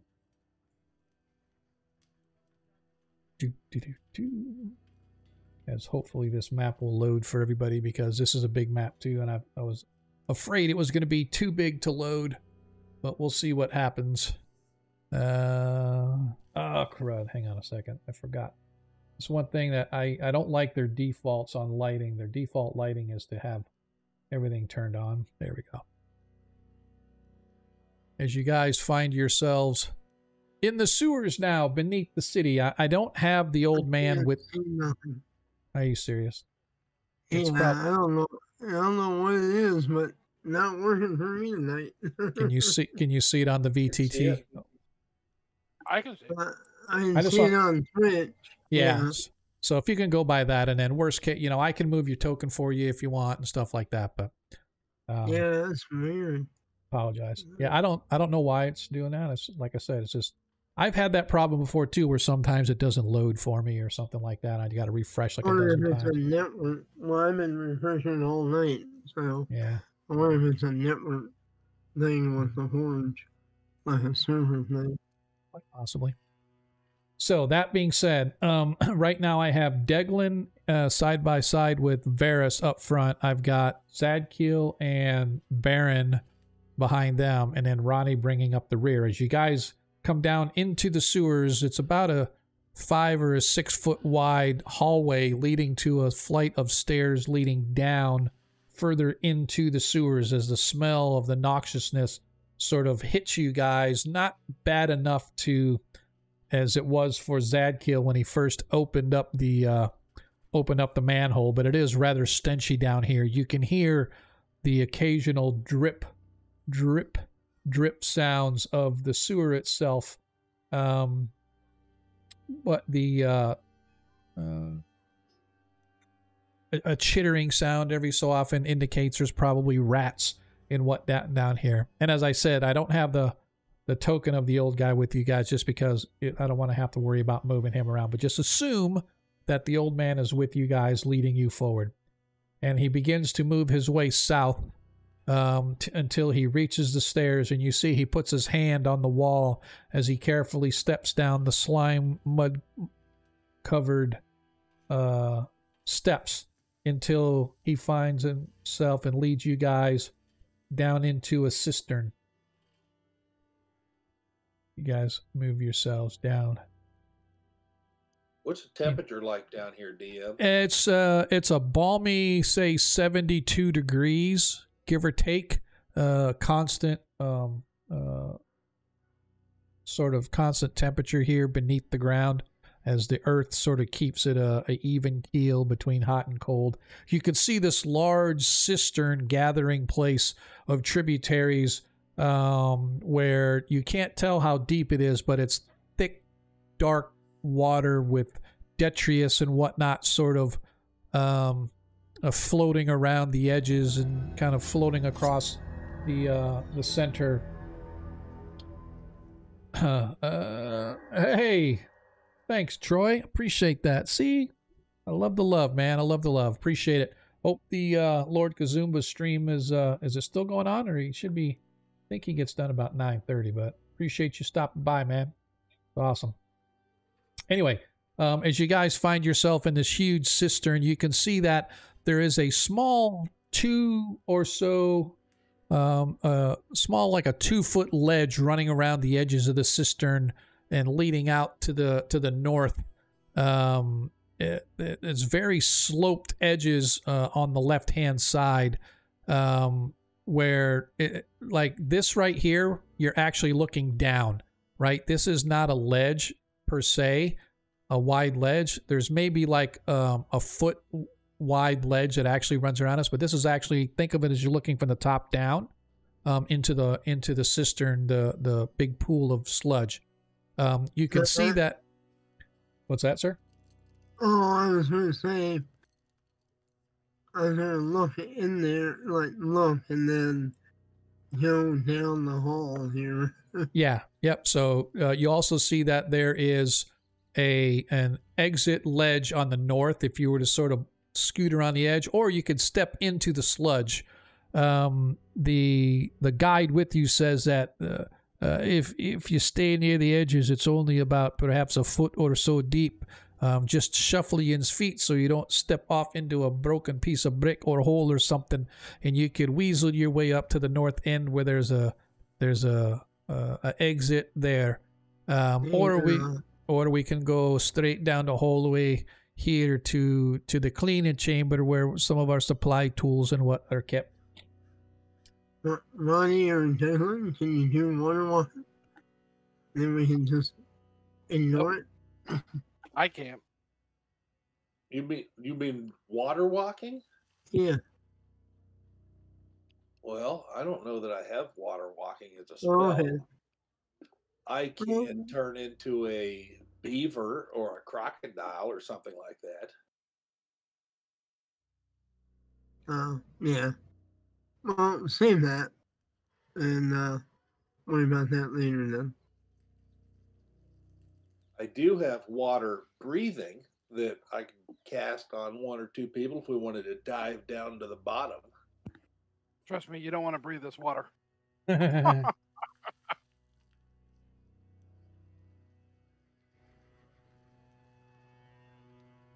Okay. So you said you're going to continue down the hall into the...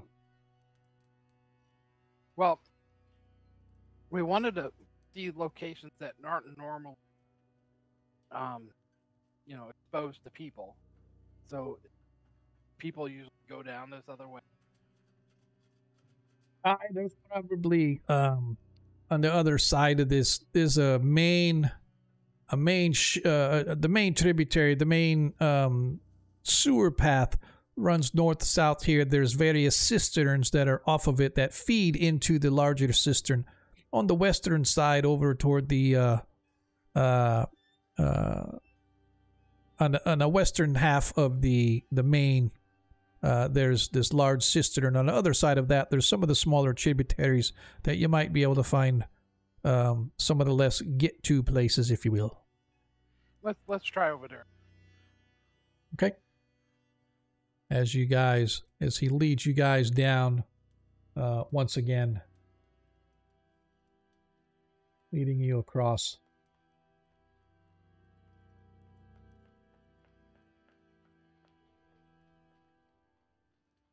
You guys come to an opening that leads and there's a large room here with a small set of steps that runs up to a higher ledge. So this ledge on the other side, on the south end here, is about 3 or 4 foot up. So there's a little flight of stairs that have been built onto the other side of it over there. Just as you guys sort of step around, you can hear the chittering sound coming from the other side of the room. And as you guys step around, suddenly you see several large rats appear in the room. I need everybody to prepare for combat. What's that guy's name again? Bill? Huh? I don't know. You can call him whatever you want. I'm gonna call him Bill. Bill, not the science guy. All right, Bill, let's start. are these things normal? I see rats everywhere. I usually just go the other way as soon as I hear the chittering, as he goes and screams off and runs off back behind Baron. Wow. Actions, please. Deglin, action. Smash it. Ace. Yep. Baron is going to try to move up. Ronnie, actions. Yeah, spear DM, maybe from the second rank if necessary to stab one. All right, Varys, you can see that there's like 5 large rats coming I'm here. gonna turn invisible and smash them one that Okay. comes near me. All right, Zadkiel, actions. I'm gonna push everyone aside and say, "Allow me. They may be diseased, and I have some resistance for that." Okay. So you're going to sword swipe them. They might have magic missiles, so let me go first.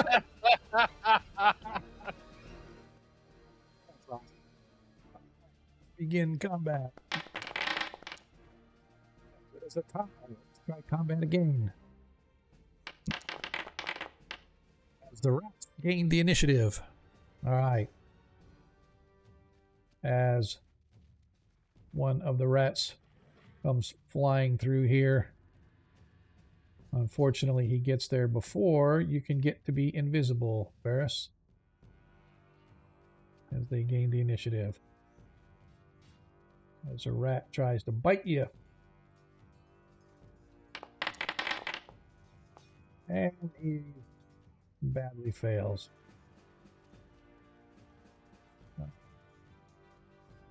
This rat comes in.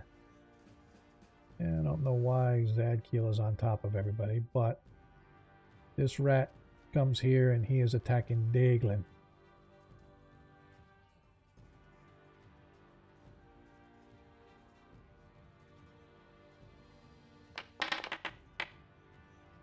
Mrs. Daglin.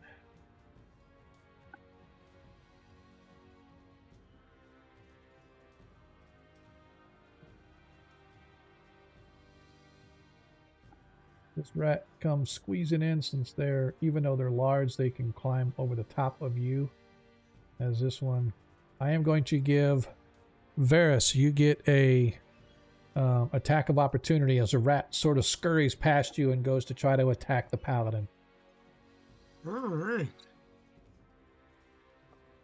From behind or not?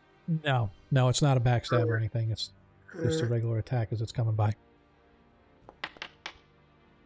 That hits. Don't even bother rolling. They only got 2 hit points. That's she managed to take him out because I knew your +2 would take him out anyway. So Yeah. This rat comes up right here, trying to attack Deglin as well.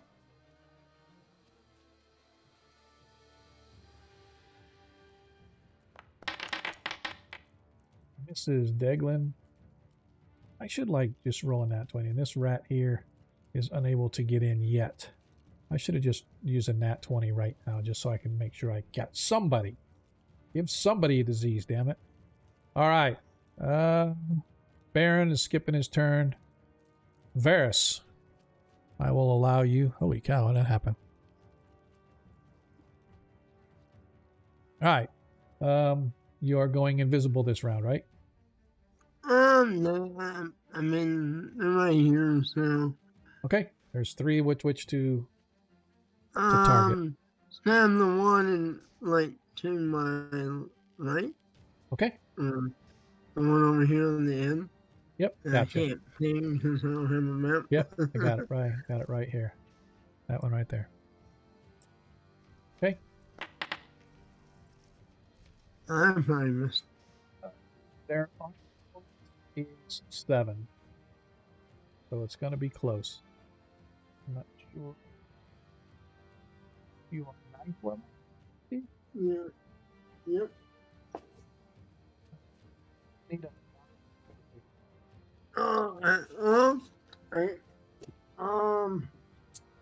You know, I'm not gonna worry about it. Because they're minor fingers. I'll save my +3. Deglin, you're up. All right. I'm gonna hit this one above me, I think. Okay.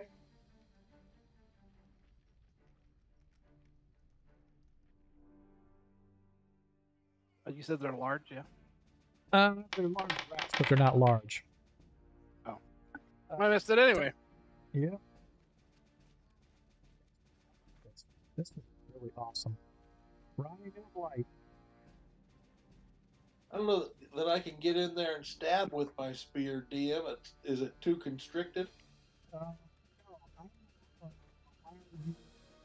To move up that 5 foot to where the paladin is, make your spear attack on the one that's above Deglin and Varus, and then move your other 5 foot to move back. So I'll allow that.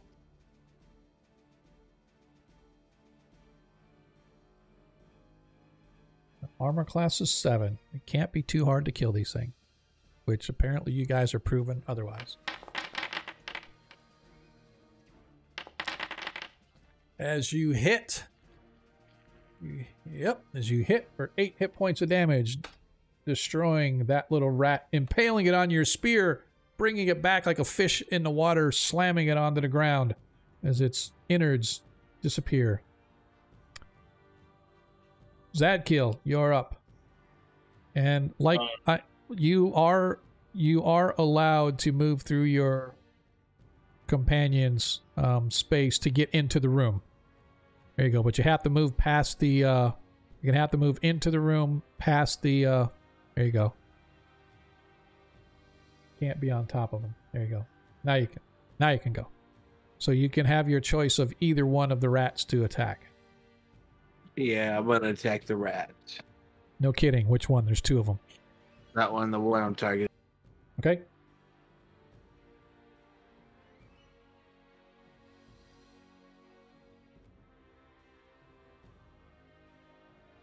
Okay.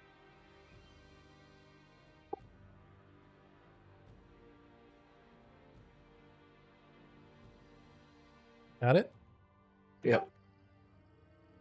Remember how to do it? We okay? I think I do. Click on the what? No, I don't. Hold on. Thought it was underneath my inventory.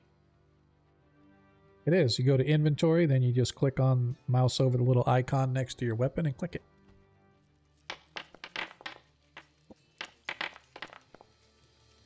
As you strike the rat, cleaving through it, do you get 2 attacks a round, or is that every other round? That's every other round. Got it. All right. That is it. Back to the top of the order. Actions, everybody. Deglin, anything different? No, I'm probably just gonna hit that rat. But I did have a question. Wasn't there something about fighting creatures under a certain number of hit points that could do multiple attacks or something? Is it under 1/-1 or something like that? Yeah, 1 - 1 hit die. And then that is, you get, was it 1 per level? Yeah, I don't know. Is that everybody or just paladins? No, that's just like fighter types. Ah, I don't even know that paladins can do it. I thought it had to be like a fighter. Is the paladins included in that? Because some of those rules... Paladins are a fighter subclass. I understand they're a subclass, but a lot of times these things are like at the class level. It has to be the class and not like subclasses. So I don't know. I mean, I thought we had discussed this once before, but is it one creature per level? Is that what it is? I don't remember what the rule was. Somebody out there in the world knows first edition 10 times better than I ever will. Hey. Would you like me to tell you? It's on Player's Handbook, page 25. Thank you. Fighters, paladins, and ranger attack. Really around the table. What level paladin is he? He is I think you're 7th level now. Is that correct, Zadkill? Yeah, 7th level. Right. So he has 3 every 2 rounds. Yep. And then if they have less than 1 hit die or non-exceptional 0-level humans, right, and semi-human, mama, yep, they thanks get card. an attack for each of his or her experience level. Perfect. So he will get 7 attacks. Yep. So, well, unfortunately, he can only like attack what's within his range. So, Zadkill, you can attack the other rat that's right in front of you as well. Okay, I'll do that right now. Thanks for the reminder there, Ronnie.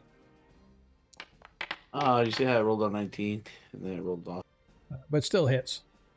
Yeah. As you take that rat down as well. Told you guys this. See how easy peasy this is? This is going to be so much easier than the last one you guys are on. This is only the first encounter. Varys. Oh, I'm sorry. I don't think I actually... Yeah, I did. That's right, because we're back to the top of the order. So, as we go back to the top of the order, Deglin, were you making a... I'm sorry, it was Deglin that brought that up, not Ronnie, but... Deglin, actions for this round? Can I reach that one in front of Varys, or do so I need to go I am going to... No, I'm going to go with what I've said before. Technically, you could kind of move down like right beneath him and do it.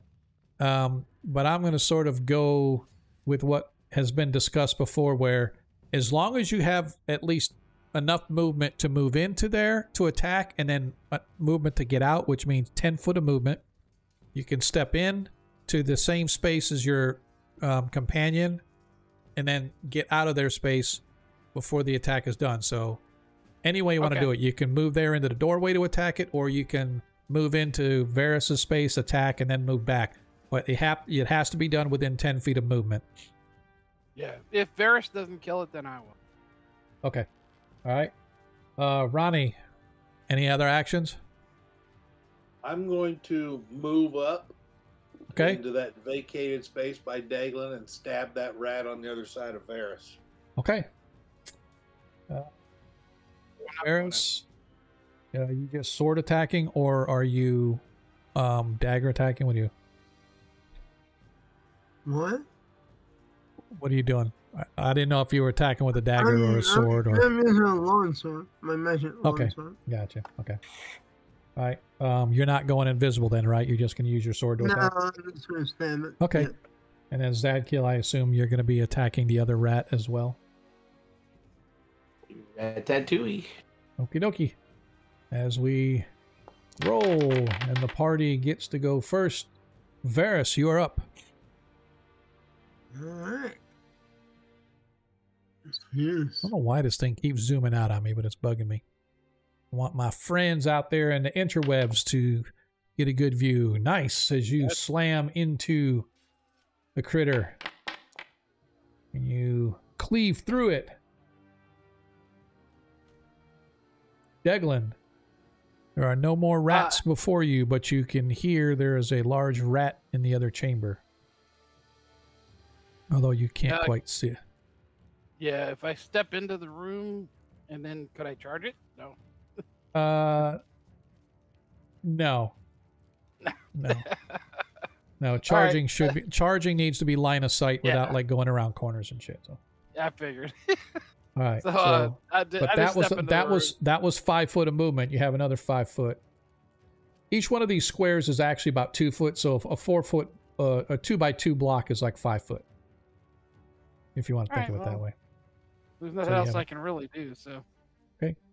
Ronnie Noblight, you watch as Deglin disappears into the room as Varys cleaves through the rat and kicks it into the sewer beyond. Yeah, DM, I'm gonna move up myself into that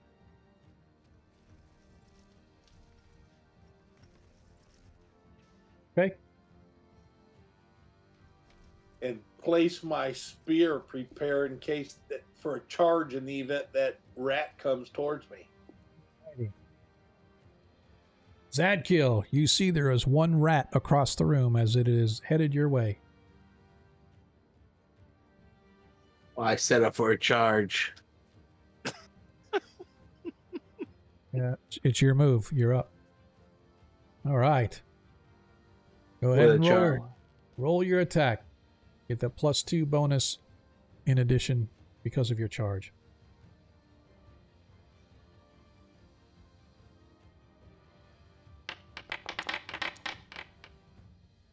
It's a natural 1 as you miss, but you get a second attack because this is the second round. You know, it's funny. I was about to make the fail sound right before I rolled because I figured it was time. Second attack hits, destroying the last of the rats. See, I told you guys, how easy is this? I don't know why you guys ever think things are going to be hard.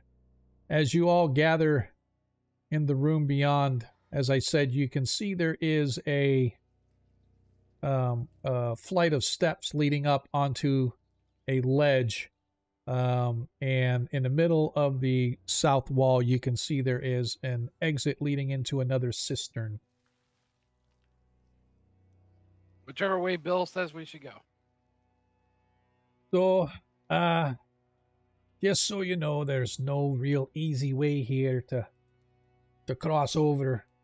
But if we go south a little bit along the main cistern, there's sort of a makeshift wooden bridge that we've got strung across to get us across to the other side. If you're okay with that. All right. Okay. And I am going to use Baron's token to lead you guys. As you want to follow his token, you can.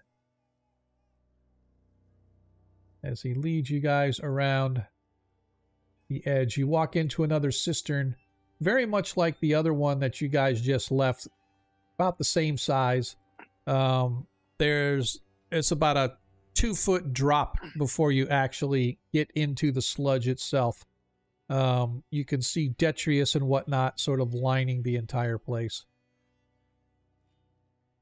I forgot I have to move Varys as well. As you guys come around to the edge, he says, "Watch your step. The original shelf was broken off here, so we have to sort of hook ourselves around here." And you see he sort of grabs a hold of the wall and swings himself over on the other side. Not like swinging, but he sort of braces himself right here on the ledge, right here, and he sort of steps across.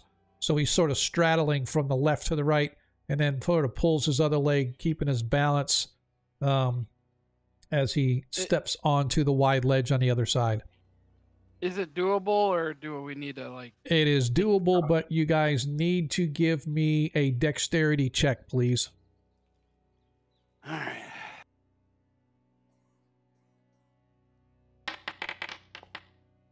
Hey! All right, Deglin, 13, you make it. Varys, 13, you easily make it. Sadkiel, easily make it. I just need Ronnie and then we're good. Ronnie easily makes it. As you guys step across, you find yourselves on the other side, continuing down. By the way, the old guy is carrying a torch, so that's why you have light down here. Oh. He's like, yeah, I wouldn't recommend some places have an open flame. Actually, it's not I won't say a torch. Let's say he has a lantern. You want to be careful about using open flame down here. Sometimes the gases can get very noxious. And if you light a flame, there go your eyebrows. Must be careful. And as you guys arrive, as expected, there is a wooden bridge sort of made out of pylons that are stuck down into the water, almost like a grating. And there's like a wooden piece about 1.5 feet wide that you have to navigate going across. And I'm going to need another dexterity check to cross over to the other side. Okay.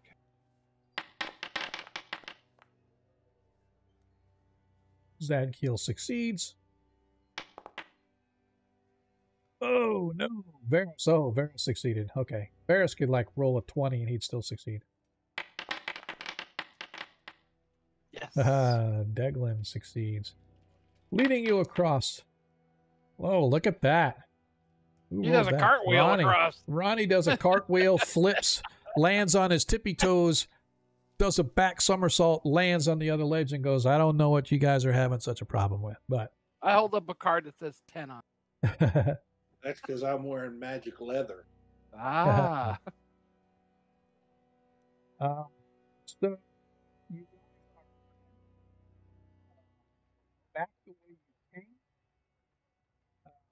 There is a little stone bridge that sort of walks or crosses over the top of the sewer as you continue your way to the north. Oh, and take it back. Sorry, I had the wrong one. Sorry, go back to where you were. Right to the bridge. He goes, so I've got good news and I've got bad news. Good news is you all have made it this far and nobody's fallen into the sludge. But unfortunately, if we're going to get to where we're going, we're going to have to nimbly walk along this little ledge here, along this tributary over to the main. And then on the other side of the cistern, we'll be able to walk and go find those places and head to the west. Otherwise, we're going to have to go all the way up, and we're going to have to walk through an entire length of an entire tributary up to the main cistern. And I don't want to do that because those ledges are tricky. They're old and they're broken, so it's much easier if we follow this tributary instead. So you watch as he crosses over the bridge to the north side, and then he begins edging his way along this little foot to an 18-inch wide ledge that's mucky and muddy and slimy that leads his way into Hold up! the next section. He's waiting. He's waiting. I was just showing you guys. The rest of us are gonna. I think it'd be a wise idea to tie off. Oh, okay. How deep's that water, DM? So on the edges, he said it's maybe 18 inches to a couple of feet. In the center of the trench, it gets down to about 4 feet. Oh, so it's not that deep. Okay. No. In the cistern goes down maybe 20, 10, 15, 20 feet, depending upon the size of the cistern. But the tributaries themselves, the sludge is only maybe, I don't know, 4 foot at most. Okay, so it's just slippery. There's no need to tie off now. But if we're going to do that around one of the cisterns, then definitely. Okay. So DM, if I use my pole to help push myself around it, do I get a bonus? I will say I will give you a -2 on your any dexterity check that you're using your pole to sort of prop yourself as you're going along. Roger, I'm going for it. Oh, I'll use my staff then. Can I do the same with the staff? Yeah, your staff's how long? 6 foot? Yeah. So go ahead and give me a check. So Ronnie, as you get your check and you easily make it over to, oh, my fault. I moved you. I forgot. I meant to move Varus, not you. I'm going to use my 10-foot pole. Okay. Declan, what's your dexterity? That was with a minus 12. 13. As you guys watch, as you get about 2 feet in, soup splash, and you're like, I need you to give me a saving throw versus poison, please. Wow. All right. That's it.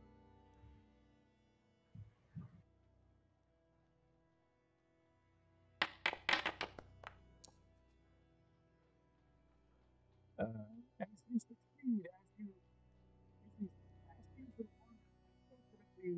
you go down, but you don't quite, it doesn't quite go above your face. It goes right about to your shoulder area before you catch yourself and struggle and splash, slam yourself, your back into the wall behind you to brace yourself. Any further in that stuff, you might have got it in your mouth. As you are now standing, you're standing in sludge and muck that's like right under your nose. It's a thick, it's like pea soup almost, sort of a brownish, a brackish, slimy with a little bit of algae coating on the top of it. You manage to work your way back to the edge, just walking around without being able to climb back onto the little ledge. But Baron helps you, and the old man helps you as they pull you up out of the water and into the next side of the room above. Varys? I need a bath. What do I need? Just a dexterity saving throw. You get a -2 on the roll because of you using your pole.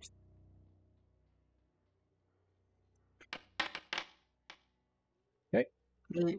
Varys easily navigates to make it over. And the last but not least is Adkeel bringing up the rear.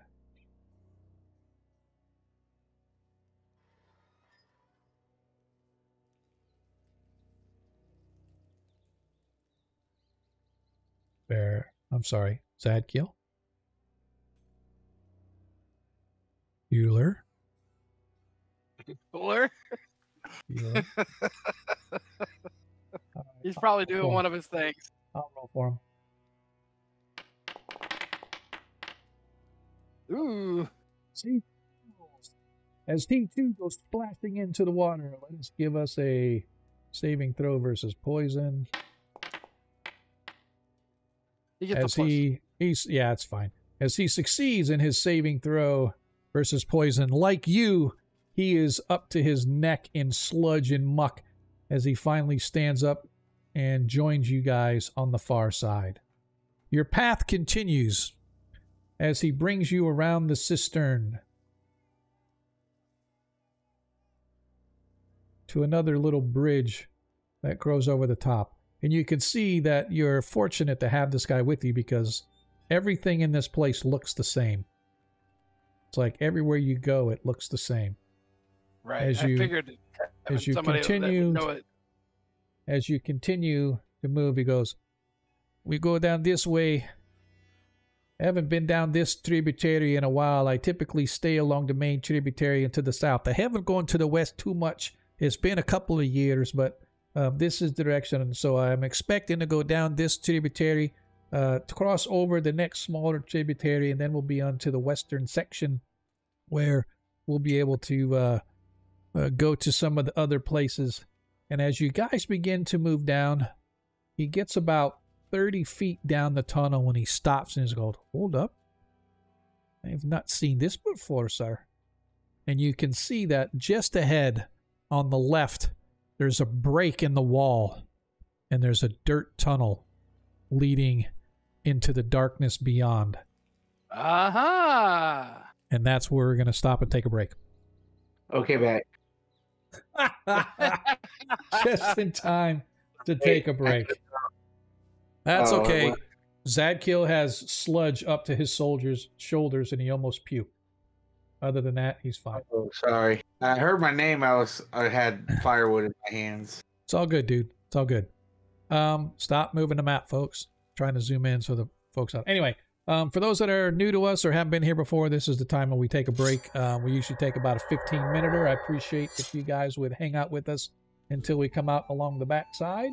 Right now, we are going to get into the smooth, silky sounds of our very own Monkey Boogers, who happens to be playing our very own Zadkiel. If you haven't been out to his SoundCloud, I encourage you to check it out. He's got some great tunes and he's put together this little sort of list of music or tunes for us that we play on our every break. So, players, I am going to set up a 15-minute timer, and then we will come back after that. Hopefully, you guys will see us on the back end as our party goes to explore what the heck is going on in the sewers now, other than the slime, muck, and mud that they've got running through their ears. So, appreciate you guys hanging out with us. We'll be back in a couple minutes. Until then, see you in a minute. I'm more like concerned who designed it. What's that? I'm more concerned about who designed the sewer. Well, the sewers are just from the city. I know who designed it, though. Why? I designed it. These are my maps. They're my maps. You gotta remember, this Dwarf City is old. This Dwarf City is old, dude. So, no, I think it's a pretty good looking sewer system, huh? Yeah, it is. A lot of pooping going on. Yep, I cannot tell a lie. I put this together for another adventure. I took the sewer maps themselves, but I actually stitched a bunch of stuff onto the sewer map that they had. So I took this old sewer map that I found somebody built, and then there's somebody else did these sort of dirt tunnel sort of things that I added all through here. And I sort of put all of that together, and I actually used this on my play-by-post game. So, how did you make it? Like, what program did you use? Well, I didn't make the map. I just I use like paint.net just to stitch pictures together. So somebody else did all the real mapping and stuff. I don't do any of that. I just get them online, find maps that are good for me. Like I'm going to do a little, like right here, you can see there's sort of a line. You can see the different shading between this side and this side down here. That's where I stitched. The map that I got came with this blank right here, and then I went and got this little piece down here to kind of do. But anyway, so I'll be back in a few. I gotta get a snack. Old fat guy's gotta eat.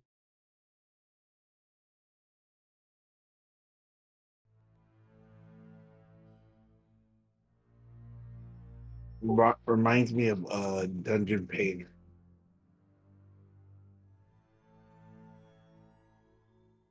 Which is a good program if you don't know, you want to make quick maps.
And we are back. Hello, everybody. Welcome back to Agora Quest 21 Shots. I am Sean, your host, bringing you together with the finest first edition gamers that this channel has to offer, what we affectionately call our Shiza Cinema.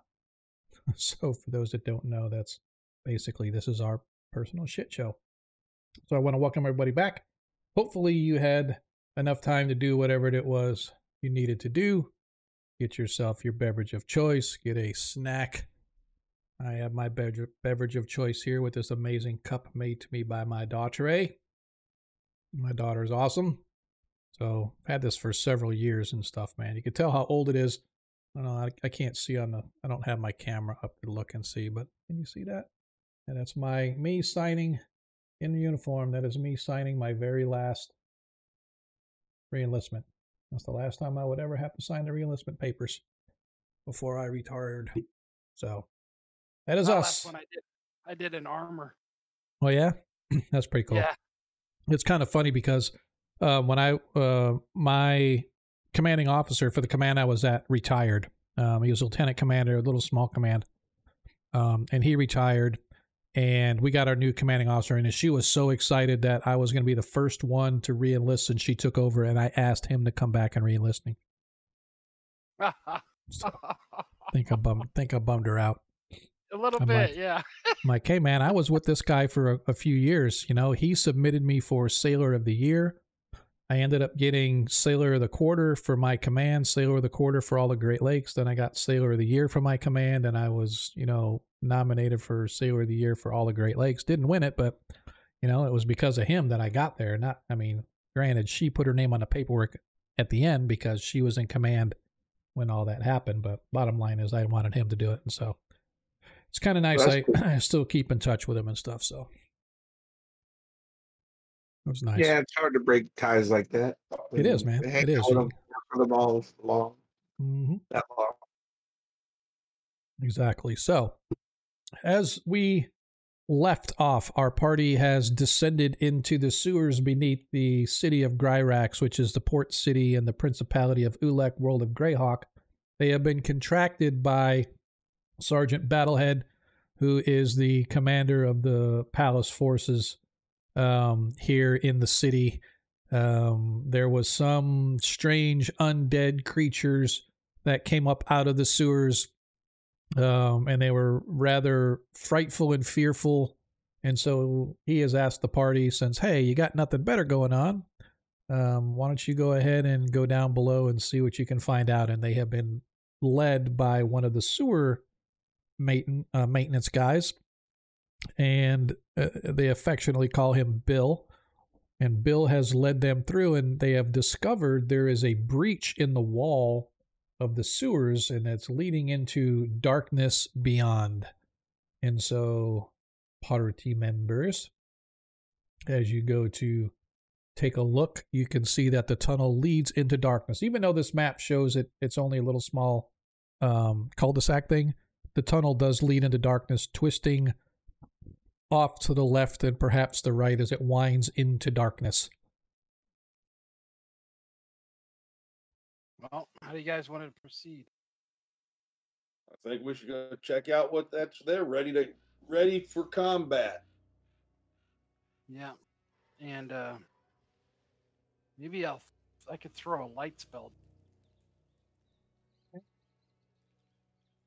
Good night. You think that's a good idea? Yeah, might hurt whatever it is if it's used to being in the dark down here. Yeah. Hey, man. So I'll, I'm preparing to adjust my eyes. I go, don't worry, we don't need to be in the dark.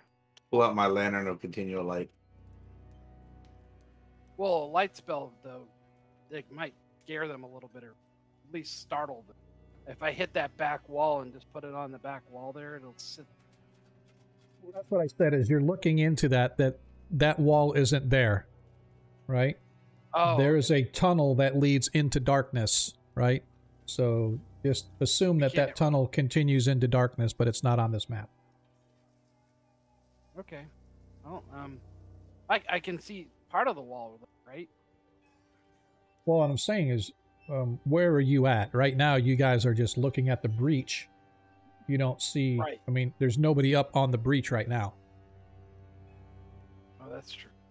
Yeah, I'm looking at it from player now. Get on the breach, right? All right, so I'd say we stack and then get ready to charge in there, and then see what we find. We might still throw like I don't know. I tell them, let me lead. Okay, And lead. I'll be right behind you. Zadkill? Are we going across this? No. There's a breach in the wall down right. here. Gotcha.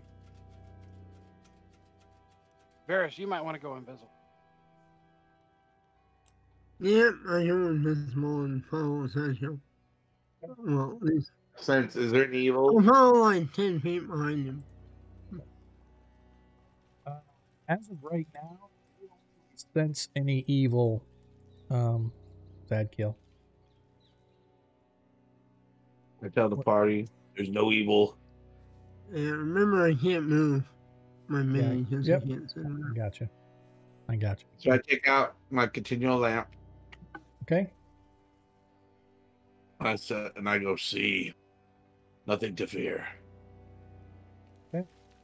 And that's when they attack. As you guys begin into the tunnel. How's the soil look, DM? Does the soil look undisturbed, like there might be something burrowed underneath the tunnel? No, it looks like this tunnel is something that was dug out from the other direction, maybe. The ground itself is relatively hard, although it is soft enough to see shuffle prints. It looks like movement has been through here fairly often. Recently, or Can't really tell because it is kind of muck and muddy, but it is. There are footprints here of humanoid nature, and it doesn't look like just steps. It looks like draggy steps. that would make sense. I say, I detect a secret passage in this area. So there's no need. Again, pretend this map doesn't exist. There is a tunnel as far as you can see. There is no dead end. Okay. That's what I'm saying. Okay. That's what I've been saying. This map is not exactly what you as characters are seeing. So even though it looks like Pelosi's hammer, it's Yes, not. it is not. All right, Did as you you see that guys, video? yeah, you guys continue to follow the tunnel as it leads through and twists left, it twists right. Sometimes you swear that it goes down slightly, and then there's a slight incline as you go around and bend. Eventually, Zadkiel, the hairs on your arm begin to tickle as you can sense some unholy presence coming from the distance. And as you continue on through the tunnel, you can see just the barest flicker of light coming from up ahead. Eventually, the tunnel itself becomes more than just dirt. It becomes worked stone, as if somebody started creating a chamber beneath the sewers somewhere. The ground itself becomes tiled. The walls themselves become smooth and well formed. You can see perhaps 40 or 50 feet ahead that the tunnel itself opens into a lit chamber. There's flickering torchlight coming from somewhere within. But what's most interesting is in the center of the room. As you approach, you can see that there is some kind of a pool of dark, oily-like substance. There's like a whole pool of it in the center of the room. Its bubbling conjures the faces of tormented individuals, as if there's literally bodies stuck inside this this bubbling liquid, and they're trying to escape only to get sucked back down in by the bubbly liquid. It's almost as if the spirits inside are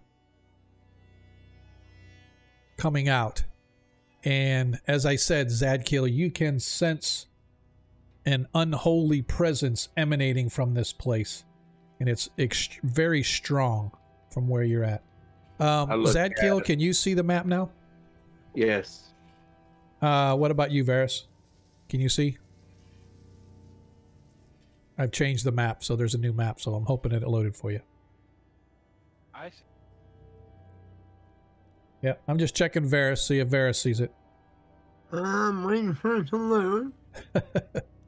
It's got to be a network thing, because this is actually a small map. Now. This is actually a small map, so I'm glad. Good. Yeah. So as I said, as you guys see, there is this. Think of it as almost like a somebody pumping modern day oil, a thick black viscous oil that bubbles up, and as it does, imagine like spirits stuck in liquid, just sort of as they're trying to come out. The liquid kind of forms around their face as their face opens up into a wide scream, only to be pulled back down into the liquid. That's what you guys can see. All right, I'm going to let the other cleric know that I want to say, I hope you're ready for this. I sense a presence of very strong evil here. Perhaps demonic even. Oh. Look at the pool. Exhibit A. You can see the faces of lost souls. Yet I don't know the origins of its device, so I am going to take this holy water and give you one. Okay. That new weapon of yours will also does stuff against demons too. Yes. But just be ready for anything. I'm gonna get my holy symbol out for one. Yeah, and I'm grabbing mine is around my neck, but I'm gonna kind of grab it like I'm praying, going like, "Give me strength, give me courage."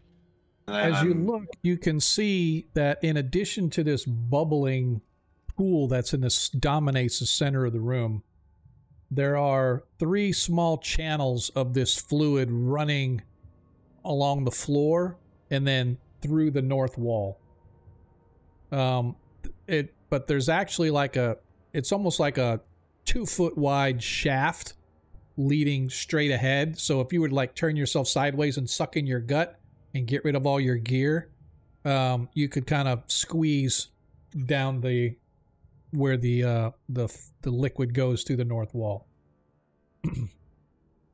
So they're almost like they're little like super narrow hallways. If you turn yourself sideways and stuff, you might be able to screen through, as long as you're not in armor or anything like that. Right, but anyway, so first let's figure out what's in the room correctly. Can't. Yep. So right now I have Varys and Zadkiel up front. I have Deglin. Oops, I have to get rid of our ranger. I accidentally put him on there. Well, you got rid of 2 people. No, I only got rid of 1. You got rid of Zadkiel too. Well, because Zadkiel moved up ahead. I don't know why. It's because you guys are technically off the map. The map doesn't start until... Oh, there he is. I got logged out. I'm coming back. So let me know when you're ready to go. Now I'll turn visible. Okay. So,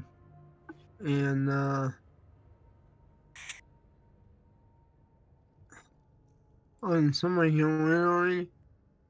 Yeah, I went in. Zadkiel and Deglin have both gone in, so I haven't. And this is in like a pool. It's like it's on the basically in the floor. There's a big huge pool, but you can tell that you can tell that it has like a little lip around it just to keep the stuff from bubbling off to the floor. Okay. So it's probably So Okay. it's probably up maybe about a 6-inch rim around this, and the Okay. same thing with the little troughs that run throughout it. All right.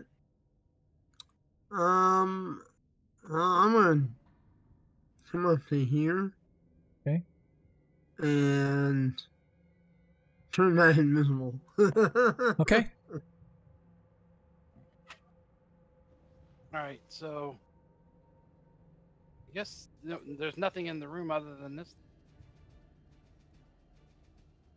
As you Looks guys to me like approach, there's a red button and a green button on the right there, DM. no, they're not really buttons. There's some kind of a shelf holding some like little knick-knack things on there. But as you guys search and look around, the bubbling continues as you watch these faces sort of appear and then disappear. Suddenly, however, several of the faces don't disappear, and lumbering up out of the oil, for lack of a better term, are 4 horrific fiendish creatures, all of them coated with this same substance, whatever it may be. I need everybody to prepare for combat. All right, Deglin, actions. I'm gonna try to turn him. Okay. Baron is going to prepare a spell. Ronnie, actions. I'm going to spear that one in front of me, DM. Okay. Varys, you are invisible, so action, I will allow you to move and attack from behind if you so desire. I'll like mash down this one. Okay. Zadkiel, actions. I'm going to attack the one here next to the druid. Begin combat.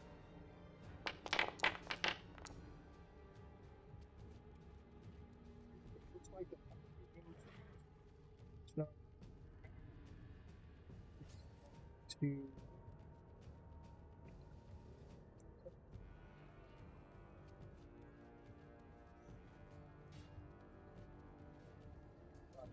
for some reason I thought he had a magic missile, but he doesn't.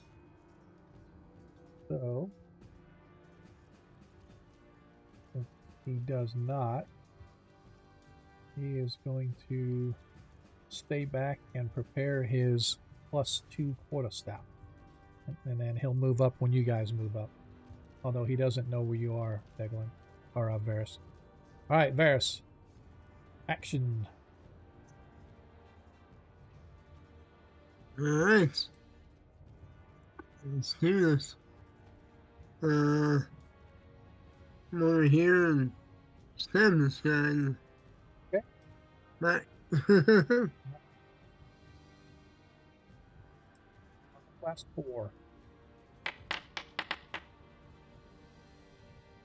18. He's man sized. Size. All right. I believe that is 4 times.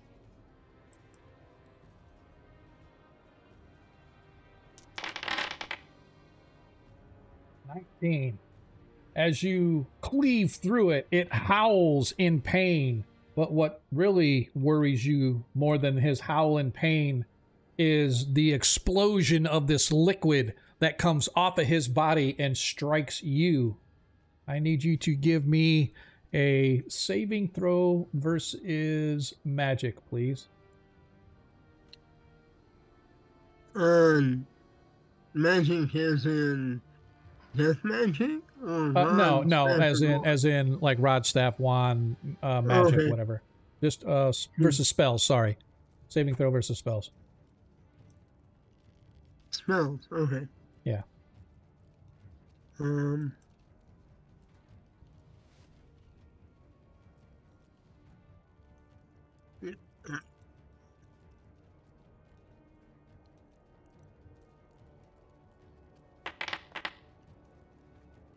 16. 21 is you made your save, so you suffered half damage. So you suffer 5 hit points of damage as this unholy energy slams into you. Your maximum hit points are now reduced by 5. Oh, it's funny. It hurts. How is that? So just take a note that your maximum hit points have been reduced by 5. So even if you get all your hit points back as of right now, not to say that it won't change later, but as of right now, your maximum hit points are temporarily reduced by 5. All right, Deglin. All right, try to turn him. Okay. I'll just roll a 20. I don't know what the. Yep.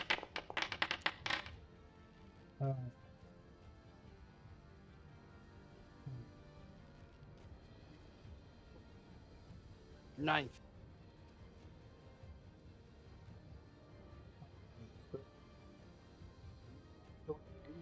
You needed because they turn as mummies. So you did turn them as the creature begins to move away from you, as all 4 of them begin to move away from you, but by proxy away from Zadkiel or Varus as well. Zadkiel, you're up. As you watch as the creatures, whatever they are, begin to move to the right toward the eastern half of the chamber. All right, I'm gonna attack this one. Okay. And they are evil undead creatures. Therefore, whatever bonuses paladins get against undead and unholy and all that other stuff you That's get. more defense, I believe. Okay, I have to reload with it. that's fine. Fine. Go ahead and roll. Armor class is 4. Yeah, and I'm gonna tell him go back to which you came. By the order of Saint Cuthbert. Wow. Then I just yeah.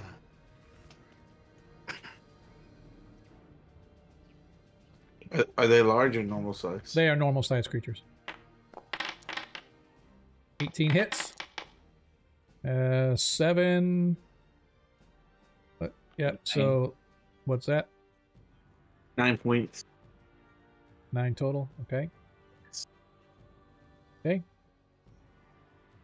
Cool. Hit for you. Yes, as you hit it, but you did not take it down. Ronnie Noblight, you are up.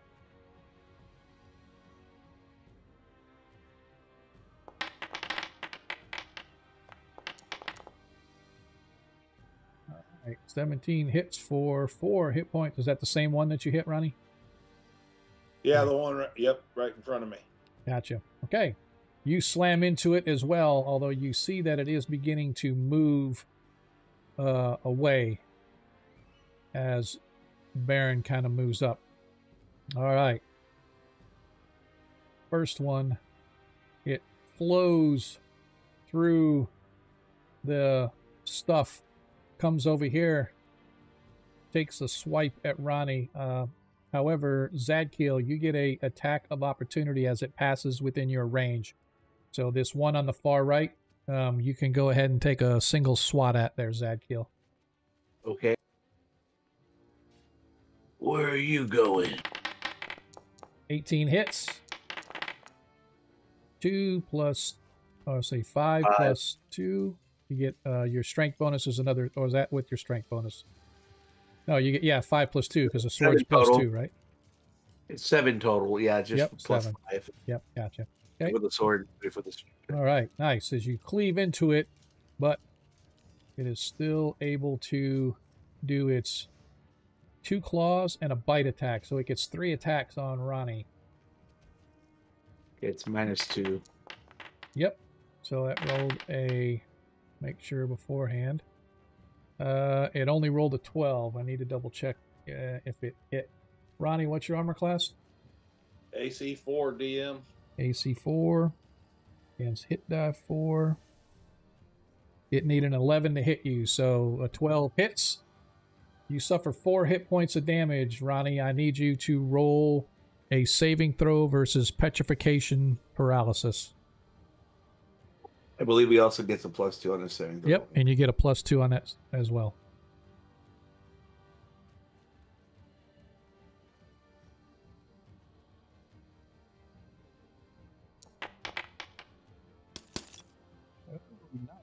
You succeed as its second claw attack swings at you. 6 misses. And now its final, its bite as it tries to bite into you. 19, its bite attack hits. And you suffer another 5 hit points of damage. I need another saving throw versus paralysis, please. Don't forget you get a +2 on that.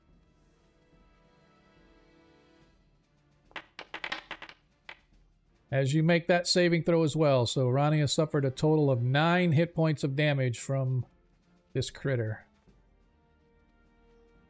As the next one, as he begins to flee, I need Varys and Deglin to give attacks of opportunity on the fleeing creature.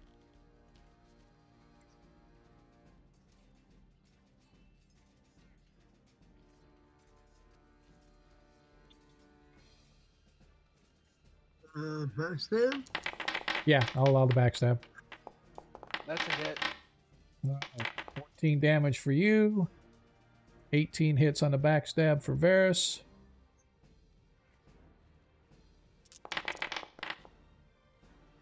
All right.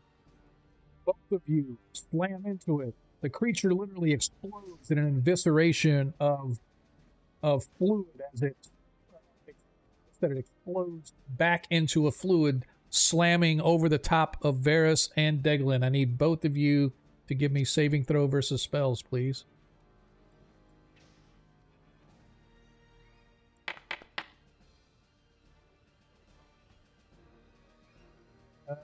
You get a +2 on your save. That's an 11. Does that save versus spells for you? Yeah, 11. That's what I need. 11. All right, 11 saves. Deglin, I need a saving throw from you. 18 as you save. All right, you guys only suffer half damage. Why did I do that? That's not... No, that was an accident. This should be the roll. No, still a 6. Both of you suffer 6 hit points of damage from the splash of this stuff. 6 hit points of 6 hit points of damage, and both of your max hit points are now reduced by another 6. As you feel the life energy being drained away, as you feel your life force being drained away. Deglin, you've read dogma and scriptures about this, of creatures that are able to literally suck the life force of beings. Very powerful undead can draw the life force out of a person just by striking them, and that's what this reminds you of from the stories and the texts that you've read while training to be a young acolyte. Okay. But not as a goo, right? Well, not as a goo, but the negative energy, what gives the powerful undead their power is their contact with the negative energy planes of spirits and stuff like that. That's kind of what does it. So somehow this goo or these creatures are infused with that energy. So there's obviously some seriously not good undead force working down here somewhere. Wow. All right. What could go wrong, right? I mean, I told you it was easy peasy. Right. All right. So that being said, the next creature, he goes to flee. I need Ronnie and Zadkiel to give attacks of opportunity on the fleeing creature, please. The one up on the top right now. What?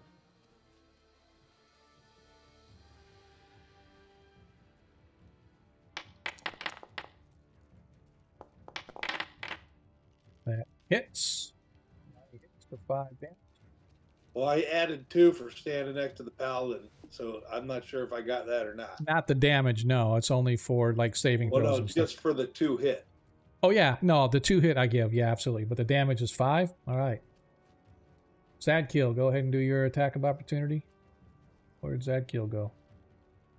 Oh, he was hidden behind Ronnie. Okay. Hiding behind Ronnie's skirt.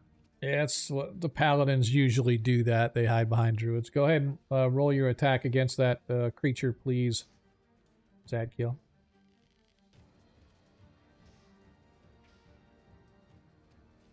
All right, I'll do it. Paladin must have fell asleep. No, doing something. So I will roll his attack with his sword.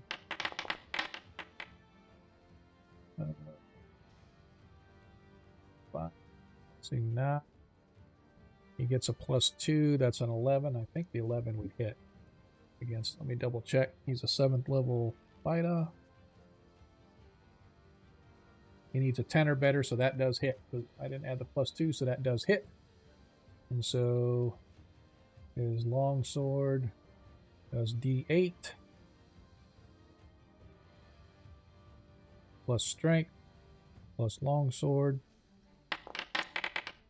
as he does another 11 hit points of damage. This time slamming into the creature as it's leaving. You guys slam into it, both of you, almost simultaneously.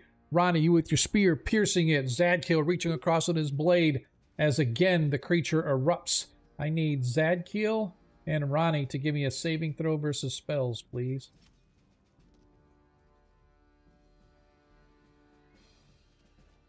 Don't forget to add a +2 bonus. Oh, Zadkiel fails. He needs a 13. You got the +2 there. Oh, forgot the +1, so he actually got us for his cloak. Ronnie, you made your save, so... Ronnie, you suffer 4 hit points of damage from this energy that splashes over you, and Zadkiel suffers 9. So he is at 69. What did I get hit with?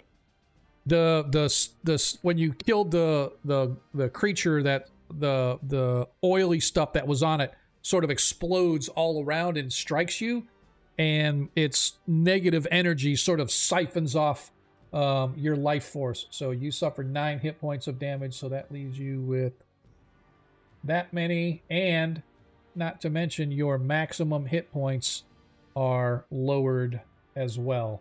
So right now your maximum hit points are 69 as opposed to what they were 78. Temporarily. Not saying that they're there forever, but as of right now they're temporary. But you did destroy the creature, whatever it was. As we go back to the top of the order, anybody doing anything different action-wise? The creatures are fleeing away from you into the corner of the room, but you still have the ability to attack if you guys want. I think what we should do is let them flee, and then we'll throw some holy water on them, see if that does anything, so we don't... Every time we kill one of these things, it freaking explodes on us and hurts us. So we let's do ranged attacks. Yeah, we also need to maybe deal with this. Maybe that will help. I don't know how to deal with that. I mean, it's some type of negative material, planar goo. Well, I mean, we closed the gate to hell. Yeah, I'm sure we can. We're gonna have to find out a lot of information. We're gonna have to get through this wall. Well, I mean, maybe there's a secret door or something. Yeah, we're gonna have to look. Well, we got these two let's deal with these to first. deal with first. Yeah. And then, since they're going to run to this corner, we'll just hit them with holy water and see if that does it. If not, we'll try some flame. Okay. So nobody's going to attack them. We're just going to allow them to... Alright. So as they both clambering over themselves to get up into the corner of the room. Right. And so they got initiative. So it's our turn now? Yes. Right now, Baron is going, and he's not going to cast anything because he doesn't want to waste his spells if they're not attacking or whatever. If I can, I'm going to move over here and then throw holy water at him. All right, Whole Varys. Varys, you're up. Anything Varys want to do? I don't know if you can do anything from range. Oh, I am holy water. And I move, or I can use a sling. Okay. Or throw a dagger. Can I Yeah. hit?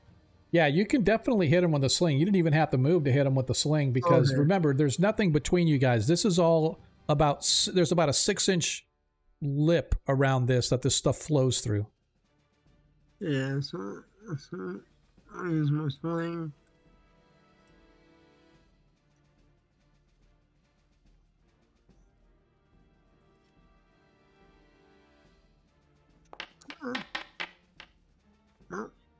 No, it's not. That's that one. Deglin, go ahead and throw your holy water. Alright, okay. Target this guy. This do it with roll 20-sider. Yeah, just roll a 20-sider, add your any strength bonus that you got. +3, that's an 8. Okay. Yeah, that would have to hit armor class 7. Yeah, 8 would. Well, it's splash damage. So you got an 8. Don't forget you've got pluses available to Yeah, I'll use a point. Okay. For those that don't know, our characters, for every 100 bits cheered, you can give a +1 to your player of choice. Currently, Deglin has a +2 available. He's using that, one of them now, so he has a +1 to bump his score from an 8 to a 9, which hits. Roll 2d8 for damage, please. I'm sorry, 2d4 for damage. 2 to 8.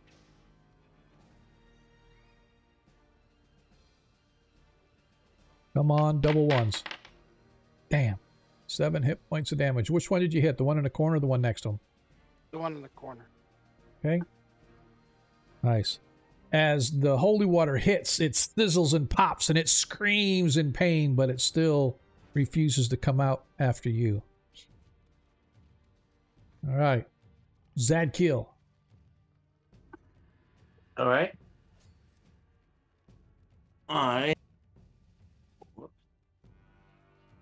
You get 2 attacks this round. I think you could kill them both. Yes. I'm going to do that. I'm going to go ahead and charge. Okay. All right. You get a +2 on your first attack. Don't get splattered. I know they shall not prevail.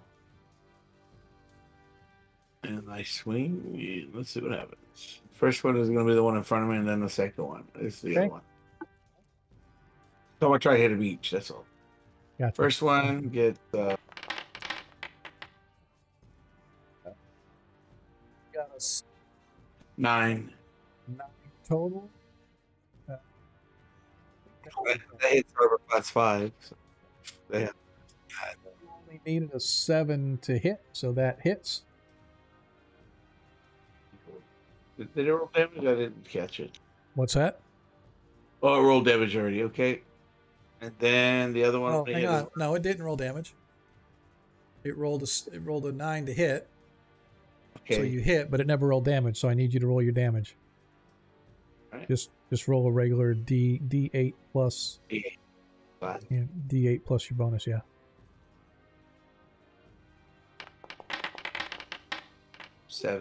7 hit points of damage. Awesome. As you cleave through the creature and you watch as it sort of explodes into this ball of goo that splatters the wall as well as yourself. I need you to give me a saving throw versus spells, please. Okay. So I was saying, don't get next to him. Just do ranged. Well, he doesn't know. He's just a paladin. You've already got hurt when one exploded. Now you know. Okay. Here we go. Saving throw. 4 spells, you said. Okay. Correct. Don't forget you get a +2. All right, as you save, as you suffer another 5 hit points of damage from this energy that's like splashes on you and it siphons off your life force. your maximum hit points are now reduced by another 5 as well. Go ahead and do your second attack.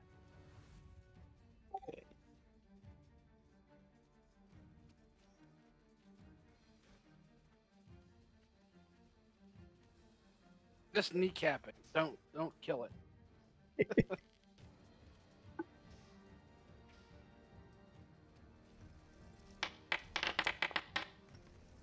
16 hits. 4, 9, 11 hit points of damage. As you hit it again, I need you to give me a saving throw versus spells.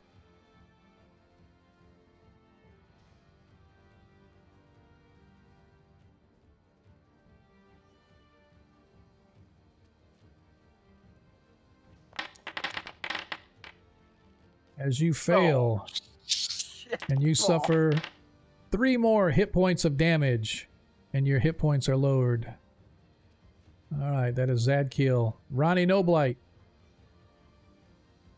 I'm flinging a silver bullet at it, DM. Alrighty, sir. Armor class 7. 15 hits. It is for 3 hit points of damage. As you drop that one, as it explodes, Zadkiel, I need another saving throw versus spells, please.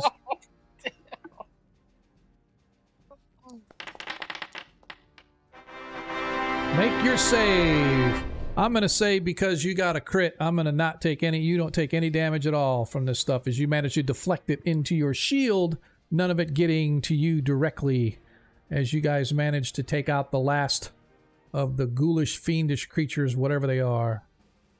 But you manage to take them out. You find yourselves... Right, so the watch said that they destroyed the bodies with fire. So well, that's fire after they killed the creatures, then they set the bodies on fire to make sure they didn't raise back up. He didn't say they killed them with fire. He said they just disposed of the bodies by fire. Right, which means that it also disposed of the black goo. Perhaps, yeah. DM, I'm casting Cure Light Wounds on myself. Okay. Go ahead and give yourself a D8 back, please.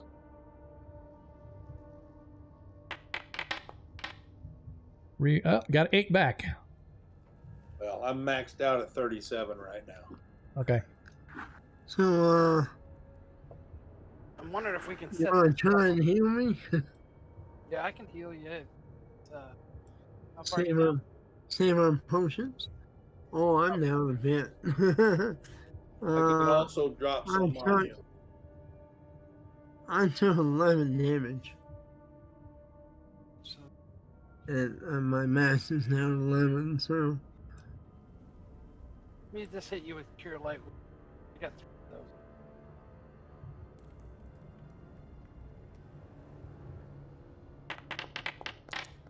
Reroll ones. All right, now I'll cast it again. Okay. Come on!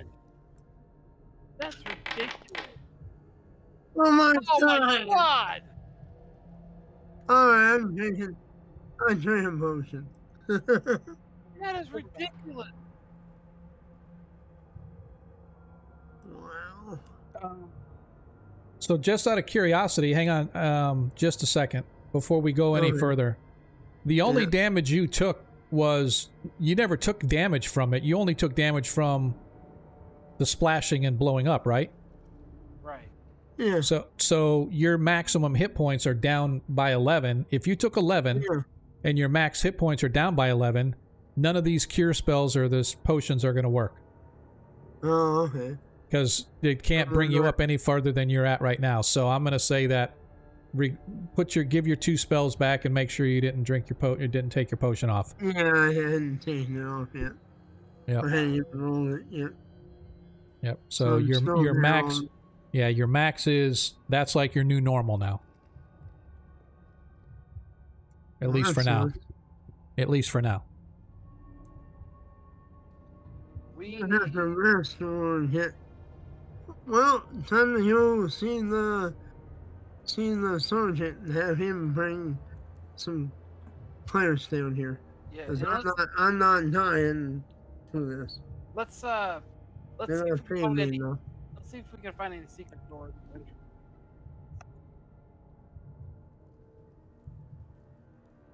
Okay.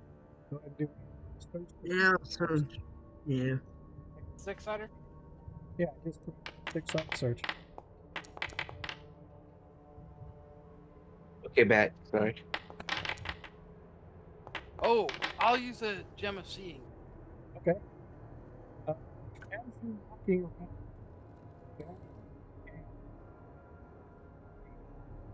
sort of say, "Got something?" Either sides of the room. Right near that little pedestal where Ronnie and Baron both are, you guys find secret doors leading out of this chamber. Additionally, you've got these little hallways where this fluid is running through the troughs through the north wall, but it's a gap of about 1.5 2 foot wide that you could squeeze through if you wanted to go that way as well. But wouldn't you also have to stand in the goo? Yeah, you would have to shuffle through the goo, yeah. Well, we know that's a bad idea. So, Yeah. so we can go through either one of these doors. Since we're mostly on this side of the guys, if we can figure out how to open them. All right, let me see. I want to double check to see if there's, before I miss anything. Yep, so you discover that right there on the back side of the shelving unit, there's these off-colored bricks, and when you mess with the brick, it sort of presses inward, and there's a click, and with the click, the door suddenly opens, revealing a hallway to the other side. Similar with the other side, Ronnie finds one on his side as well.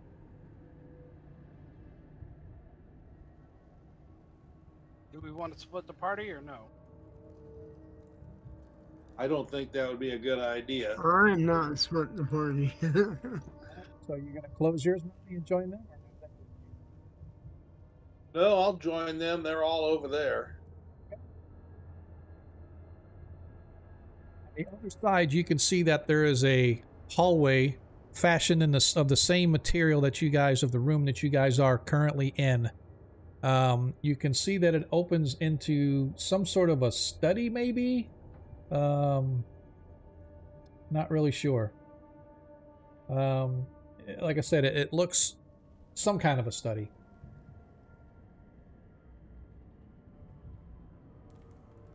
Go in. As far as Okay. Hey, you guys are moving yourselves. I'm not moving. Yeah, that goes.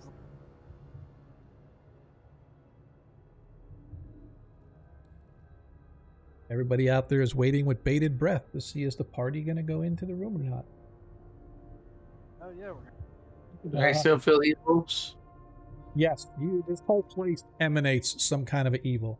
You guys enter into this room. It's sort of a octagon type shape. It looks to be, as I said, a study of some kind. There's a couple bookcases with knickknacks, baubles, ancient texts and parchment papers sort of spread about on a desk. You can see that there's flickering, ever-burning torches on the wall, and there is a pathway leading out to the north. In the four corners of the room, there's like little 1 foot round pillars kind of helping support the ceiling. Most of the stuff that you see in here looks to be old, very old in fact, but there are legitimate books, tomes, parchment papers, etc. that sort of are strewn about the bookshelves as well as the desk. Does anything strike my druidic fancy? Not so much druidic fancy, but the arcanist in you is sort of interested because it reminds you of a wizard's laboratory or a wizard's study.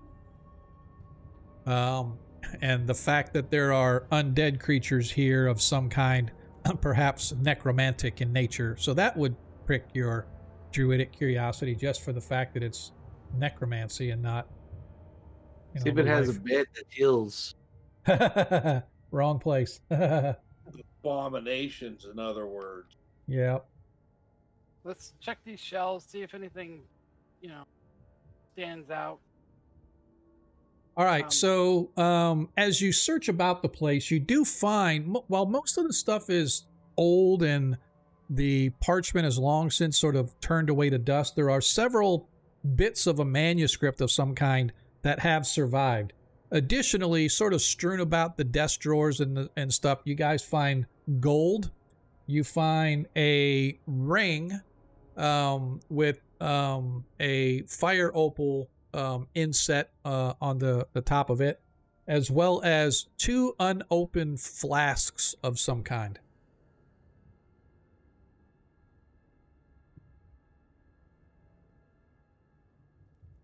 You getting that? Hang on. Okay, I just want to.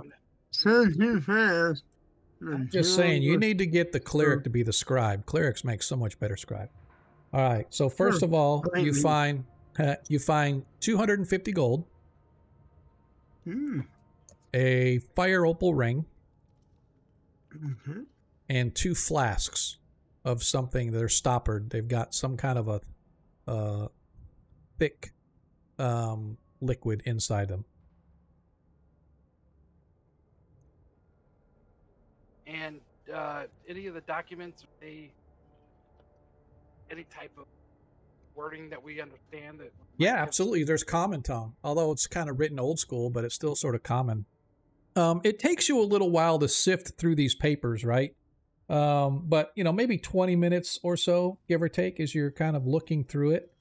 But you realize that this is sort of a manuscript documentation for whoever this place was built for.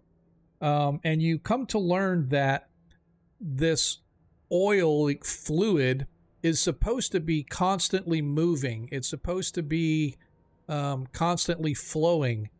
And the reason it has to be is because it keeps the liquid stable. If the oil or the fluid doesn't continue to flow, it becomes unstable, and the energy of the souls trapped within it can start to get released and form unholy abomination creatures get formed out of it. So whoever this wizard was trapping the souls of people in this oil, and by keeping it flowing, it kept it stable. But if it stops flowing, it becomes unstable, as I said. Apparently, there are several pumps throughout the complex that run to keep the fluid flowing. All right, so we need to check those pumps and flowing. We need to find a way to get rid of it. Well, eventually, yeah, but I mean, just to stop the undead from. Yeah. If we get the pumps flowing, that'll stop that. Okay. So definitely take all that documentation with us. Okay. Yeah. And do a gem of seeing around the room to see if we're seeing anything. Is that a dead end to the north, DM? Yeah. As you get to the end, you see that the hallway ends, but with the gem of seeing, Deglin can see the outline of another door similar to the one that you guys just came out of, or came through. So I tell the guys that there's another door. Well, let's go. Because it might circle around to where those troughs are. Look for that brick. Okay. You find the brick, and with a slight pressure, click, it opens up and reveals a short, narrow hallway leading into another large chamber.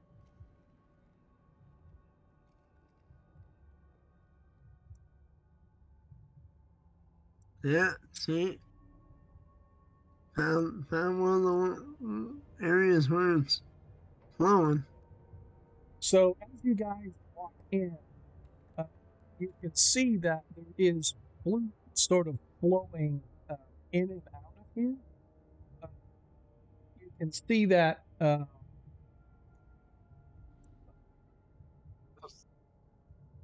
is. Basins. What's that?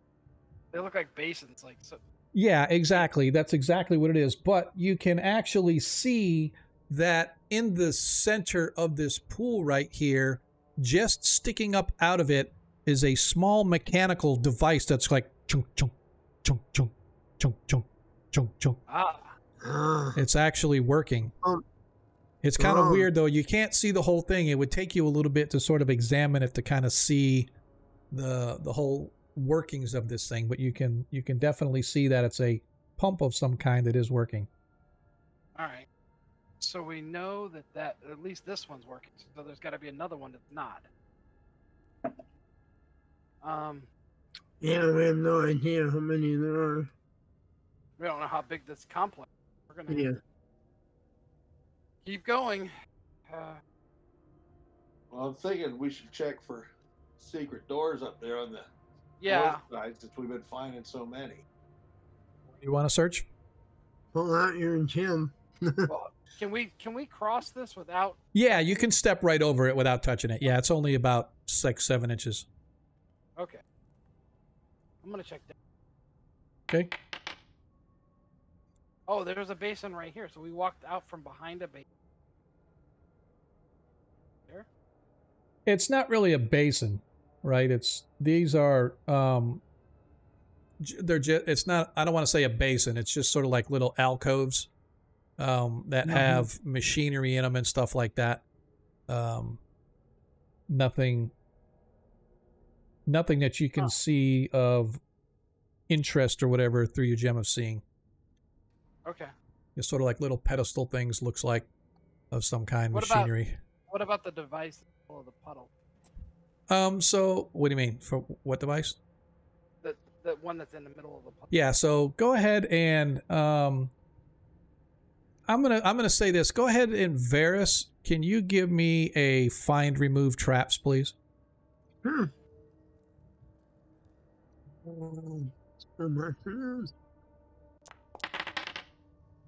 Made that. Yep. So Varus, as you kind of look at it, you and Deglin combining your intellect figure out, oh, that's how this works. If it does this, and here's how the gear works, and here's how the chain is on it and stuff. So you guys spend a little time kind of looking at it, and you realize, oh, that's how some gnome wizard configured this magical contraption to work. So you definitely got a good idea between the two of you how this thing works. Okay. So You can reach it too. Like you can kind of bend over and kind of touch it without there's no fluid on the outside of it, right? It's sitting like it's almost like the bottom of the pump thingy or is sitting just inside the fluid. So but you can touch all the outside parts on it and all that stuff without actually touching any kind of fluid. But this one itself seems to work. Yeah, this one appears to be working. As it looks, you could see the fluid kind of flowing like from in somewhere, and then it's getting pumped out, going out to your left. So it's like boom, boom. And it's like almost, I don't know what to say, mixing it, whatever, but it's flowing into this trough somehow, but this pump is pushing it down the trough. Well, that's what we need to figure out. I'm assuming whatever's pumping in the room we left, that's where the pump is failing.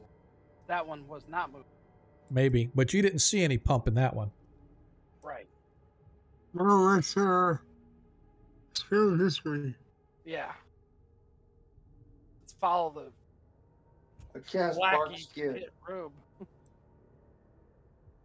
Well, this is we can step over these, right? You said? Yeah, Yeah. you can step over those little ones. You guys begin to move your way in, and you can see that 8 canals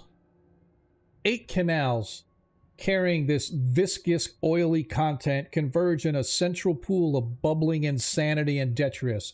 The voices from the dead moan from below.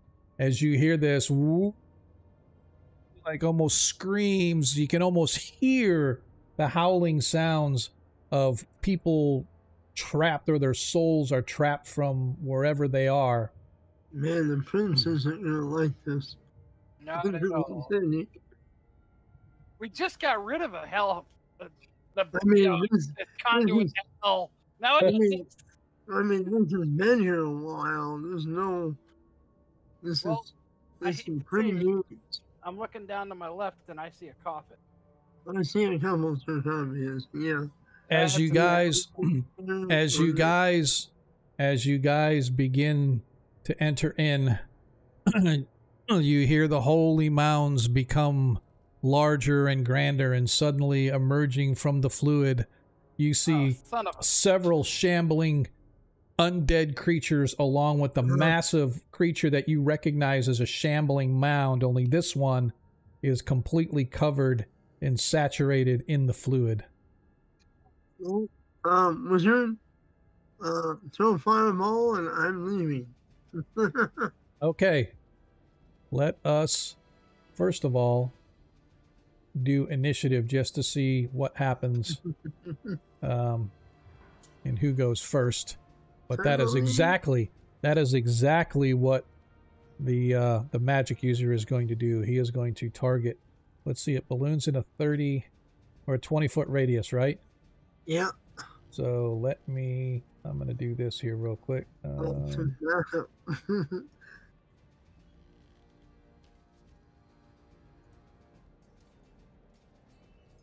Did I say 20-foot radius? Yeah, it should be a 20-foot radius. Yeah, all right, so it's 5.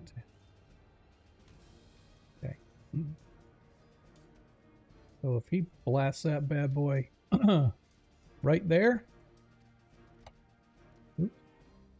he blasts that bad boy right there, he'll be able to take everybody except the party. All right. So we are going to state our actions first of all, just because that's what we do here. So Deglin, actions. You can see there's about 7 undead creatures and the shambling mound in the middle. I'm going to target the shambling mound with a spell. Okay.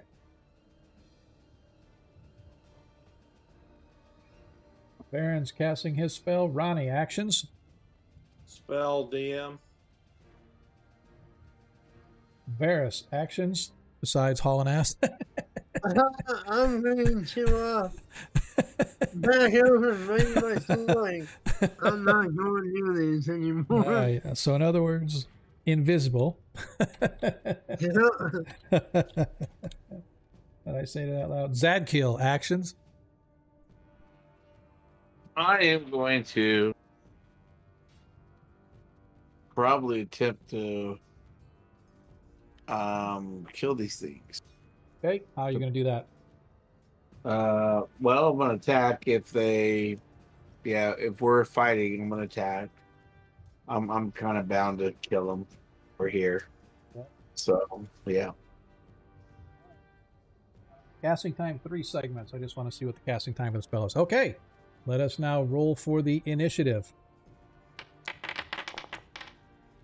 Oh, it is a tie. Let us re-roll initiative. As it is a tie again, so let's roll again. And the party gains initiative first. So, Ronnie, you get to cast your spell first. Then it will be Deglin's spell. Then it will be Baron's spell. And then Varys, she'll be up. So, Ronnie, you are up with your spell. All right, DM. I begin running my fingers and tracing outlines around each one of those creatures, and they are all within range, so I can outline each one of them with a fairy fire. I forgot there's one more. My bad.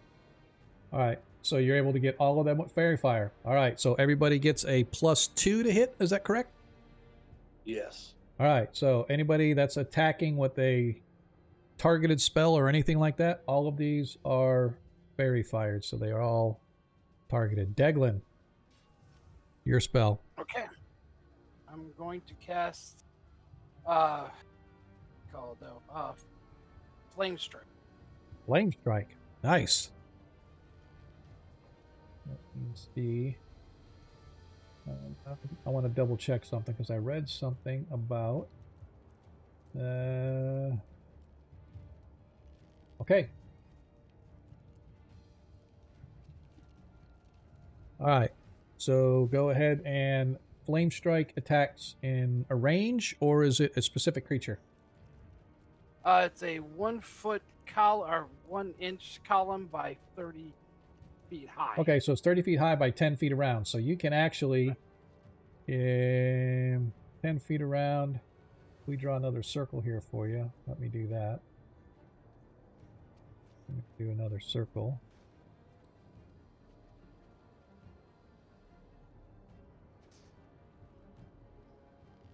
So you can drop it wherever you. Yeah, it's 30 feet tall, so not wide. Yeah, but so it's 10 inches. 10 inches around is 10 feet around. Right. Oh, so I had it as that's actually 20 feet. Okay, I get it. That's why. That's where I messed up.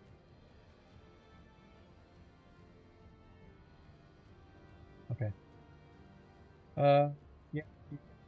If you were to drop it like in between the two of them, you could catch one of the undead and the thing himself.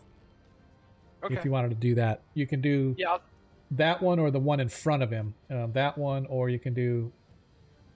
I'll do the one that's closer to it. Right here or here. This there. Like that. Okay, gotcha. This one right here. Yep. Okay, so we'll do that. All right. So go ahead and roll your. There's a saving throw for them, right? They have to save versus spells. Okay. Any creature within the area must save throw for half damage. Okay. If the shambling mound fails its save, the undead zombie fails his save. So both of them failed their save. Go ahead and roll your damage. That 6 to 48, 6 die 8. Yep.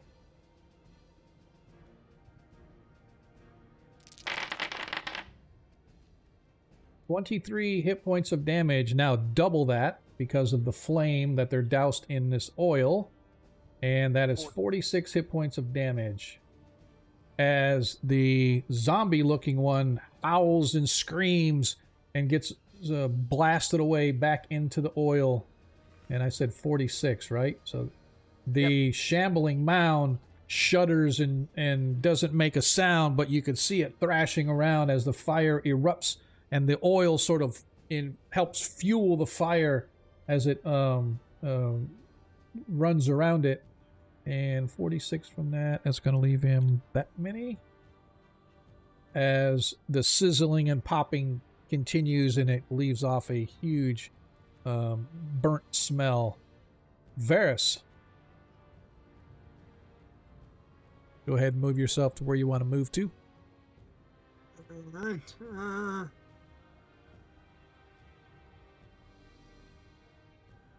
Run away! yeah. I hear throw a sling at this guy. Sling him? Okay.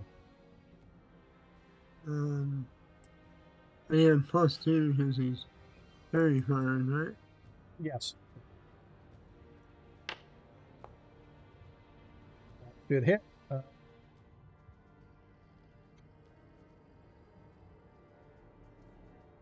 Yeah, his armor class is 4, so yeah, that still should hit. 17 should hit. And they're man size. That is correct. All right, 3 hit points of damage. Better than nothing. Yep. All right, Okay. that's it for you. All right, Baron is going to cast his fireball. All right, so that is 20 feet around. So that's... Is that... Can somebody look and check for me again? I don't have my book open. It's 20-foot radius or 10-foot radius? I think it's 20 foot. So For there's fireball? I don't know. yes. I think fireball's Mine 20 was foot. And 20-foot radius. thank you.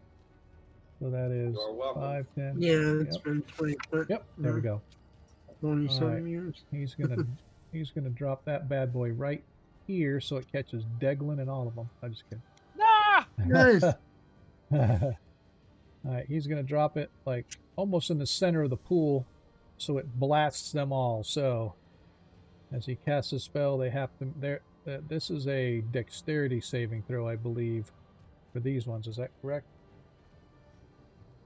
It's I am not a wizard. no, wizard. it's Save a with the spell spell? save. Spell What's- save for half. Space spell save versus half, right? Okay. Yeah, and Okay. Alright, so we are going to it start. says per level of the spellcaster. Yep. Alright, so 12 as the shambling mound makes his save. As this one fails. This one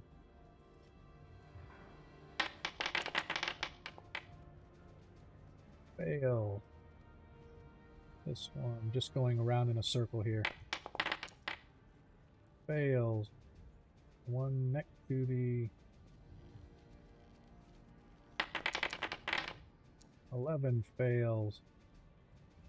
This I is like gonna this be- rolling, DM. Yeah, you need to just hush. Fails again. Last one. Fails as well. So all of them failed with the exception of the shambling mound. And so now it's what was the damage that you say? It was a D8 or D6 per spell level or per level? Yeah, per character level, D6. So this is first edition Fireball was always so much fun. All right, 8d6.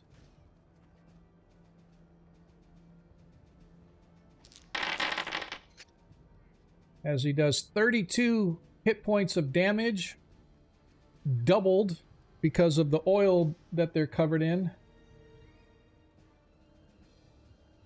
Gone. Gone. Come on. Once again.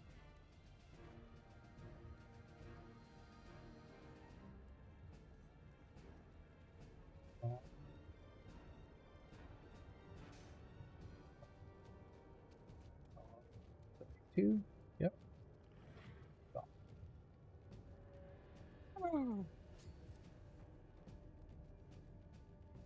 And one fell swoop. I told you guys this was going to be easy. Yeah, right. In one fell swoop, you guys managed to destroy whatever the undead creatures are in here. You can see that, as I said, there is 8 canals that are leading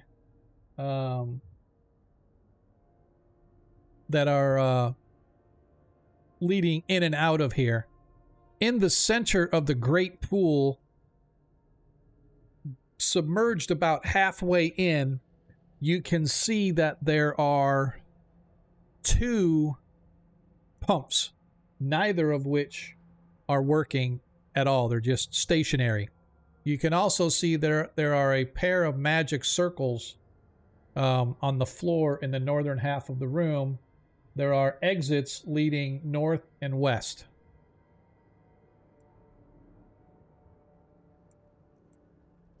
I wonder if there's control mechanisms in here like in that other room.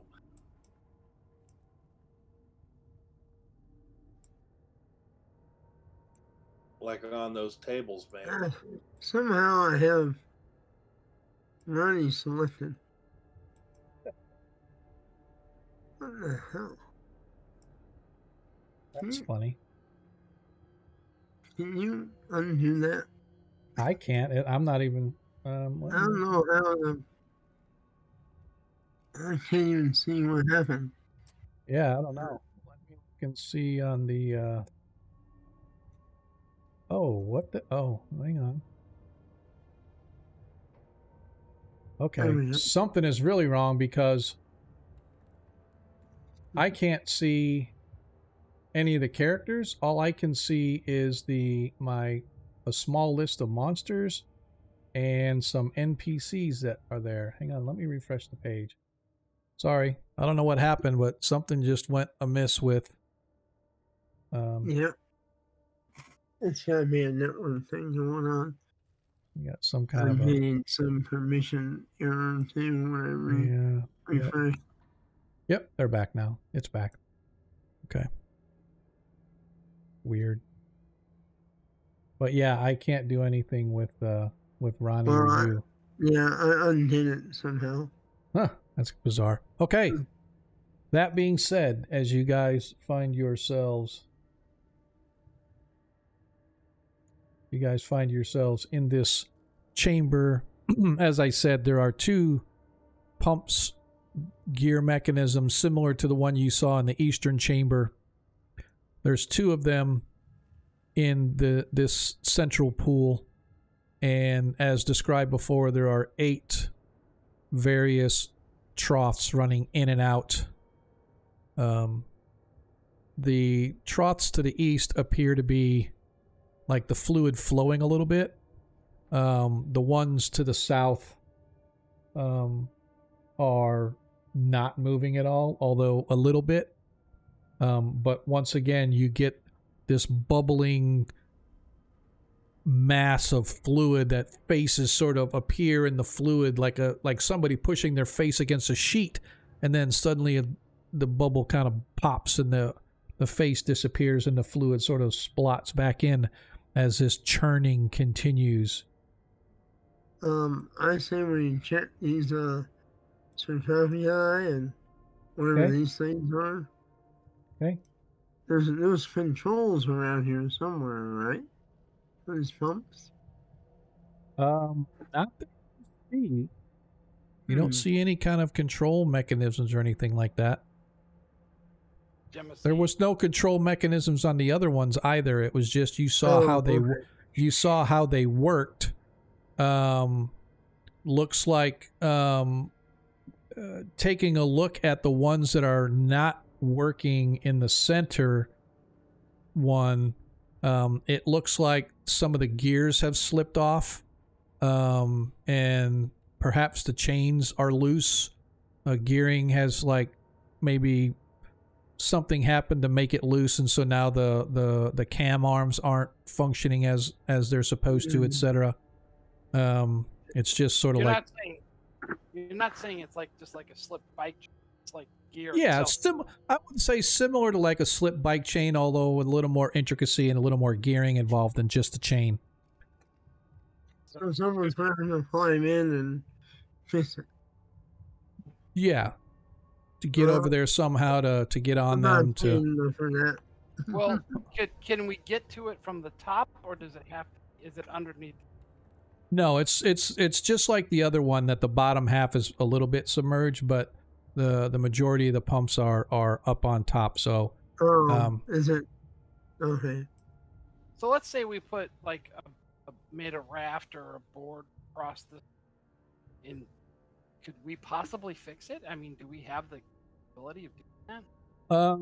Based on what you've seen and what you understand, you could probably get the gears and get everything fixed. Yeah, it would probably take a check. The problem with doing a raft is it's like stormy seas, right? Sorry, getting something stuck in my throat, but it's like stormy seas. So you might be able to put boards or wood or something over it to kind of walk across it to get to it, or you could fly over to it, levitate, and push yourselves over to it. There are various means of getting to it, I suppose. It just depends on what you guys want to do. Well, we have the folding boat. You do have the folding boat. I don't know if this stuff, magic-wise, couldn't suck the life out of the magic of a folding boat. Right? Only one way to find out. Okay, don't like that answer. So, yeah, I mean, this is why we go. Where's that miner guy or whatever? Send him back to You get a work party and bring some Yeah, stuff? bring some stuff down. Maybe a gnomish mechanic. Yeah, Well, yeah. does this oil look water-based, DM? I mean, is it like spoiled water? It is very similar. Think of it as petroleum, like petroleum oil. Like before they refine it to gasoline, you have this thick crude oil that comes up out of the ground. The only difference is you can see there are literally the souls of people trapped inside this fluid for some reason, some unknown necromantic reason. These circles that you're looking at, Ronnie, give me an intelligence check, please. Or wisdom, whichever is higher. Well, wisdom I would have made that on wisdom. Okay, so you realize that you recognize that these circles are circles to keep someone or something contained within, almost whether they're spirits or whether they're demons or whether they're whatever. It's sort of, I don't want to say a summoning circle, but it's a magical circle used to hold a spiritual or a demonic or an angelic, if you will, force in place for some reason. Now, these circles are long since degraded and broken, and they're not full circles anymore, but you can tell by the original inscribing that more than likely someone or something was trapped within these for some purpose. Do we have the knowledge to maybe them? To do what? To repair the circle. Oh, rewrite maybe the if you found the original text as to what the circles were designed to do, maybe you might be able to do that. Yeah. That's not in the As of right now, you don't know, but it takes a lot of time, even for magic users, to study.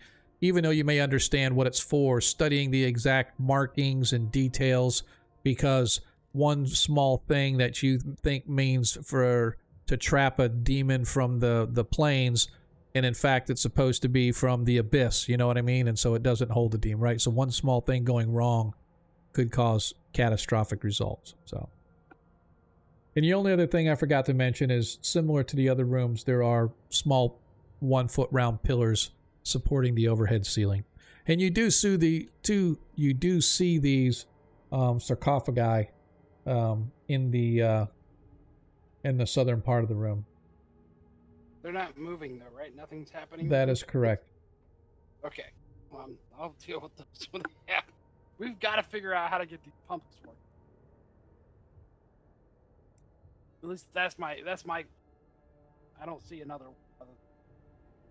Until finally we figure out how to stop this whole entire thing. You said there's pillars supporting the ceiling? Yeah, you can see there's these, like, right there where you're standing, there's these little 1 foot round pillars.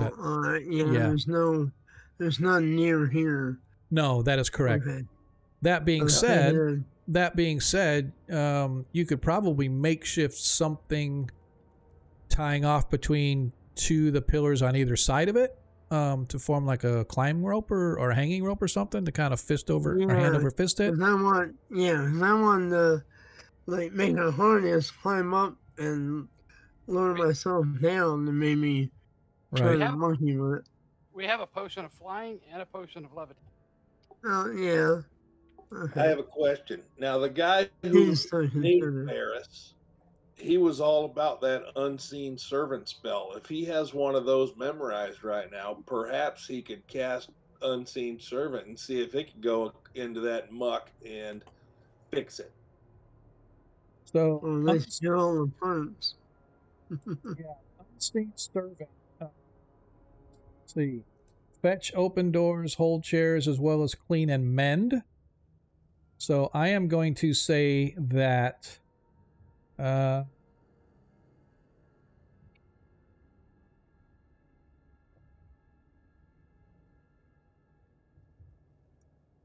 just reading through here.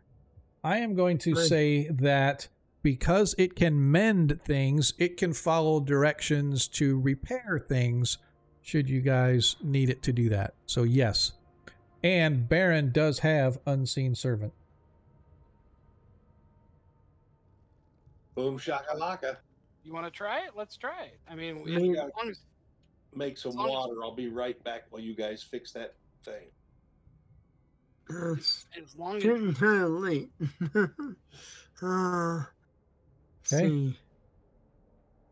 Do you want to mess with it tonight or try and do it another time? Guys want to wait till next week? We can make this as a perfect stopping point as what is the party going to do with the pumps? Let's do that. Let's go ahead and hold up right there. That way we don't get too far into it and people start discussing and then we devolve into a conversation for an hour while everybody else wants to go home and go to sleep. So let's go ahead and call the ball right now. I appreciate everybody hanging out with us. We're going to shift over to our after party now, as well as I know that some of our players usually bail at this time because it is 11:30. Hopefully, those of you that are new to the game, see you later, brother. Hopefully, those of you that are new to the game appreciated it. Those of you that have been here a while, I hope that you appreciate it.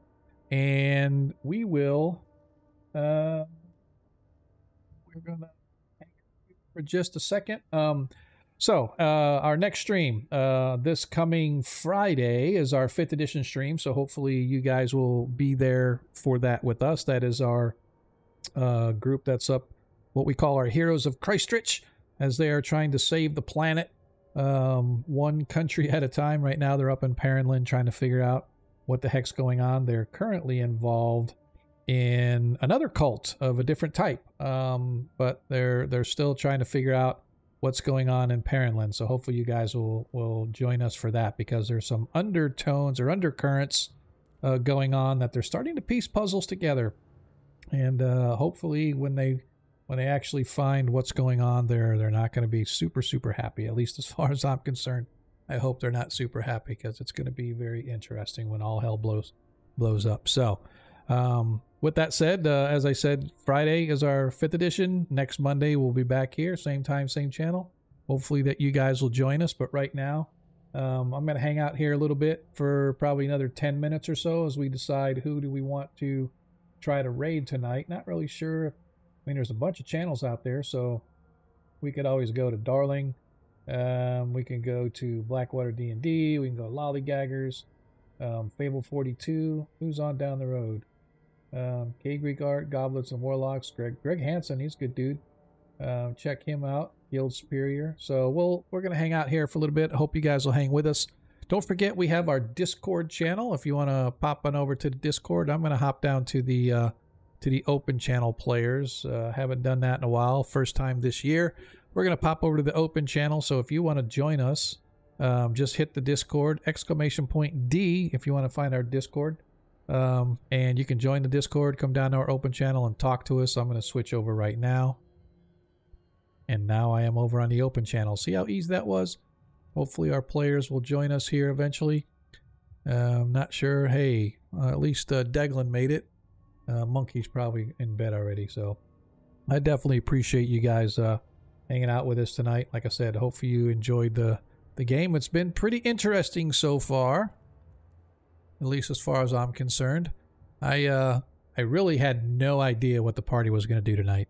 I really did. I had no idea if you guys... that you had this other thing. I always have these... I try to have at least a couple of things available. Like if you guys weren't going to leave the city, then I needed to be able to provide you with something to do within the city. And I thought this would be a good one for in the city. If you guys were going to travel overland, I tried to have some things ready to do on overland. If you guys are going to take a boat, I try to have things available. So I just wanted to make sure that last session was kind of slow in the sense that, you know, it was a lot of shopping, a lot of buying, a little of this, you know, kind of tying up loose ends and kind of stuff. So I didn't want you guys to have to just sit here and go through all that. And looks like we lost him. Should have said goodbye. See you later, Pelosi. So yeah, so I wanted to make sure that I at least had an adventure. I didn't think this one. I thought you guys might be able to get all the way through this tonight. I wasn't sure, but we kind of went really slow getting started with it, which is fine. Totally fine. So yeah.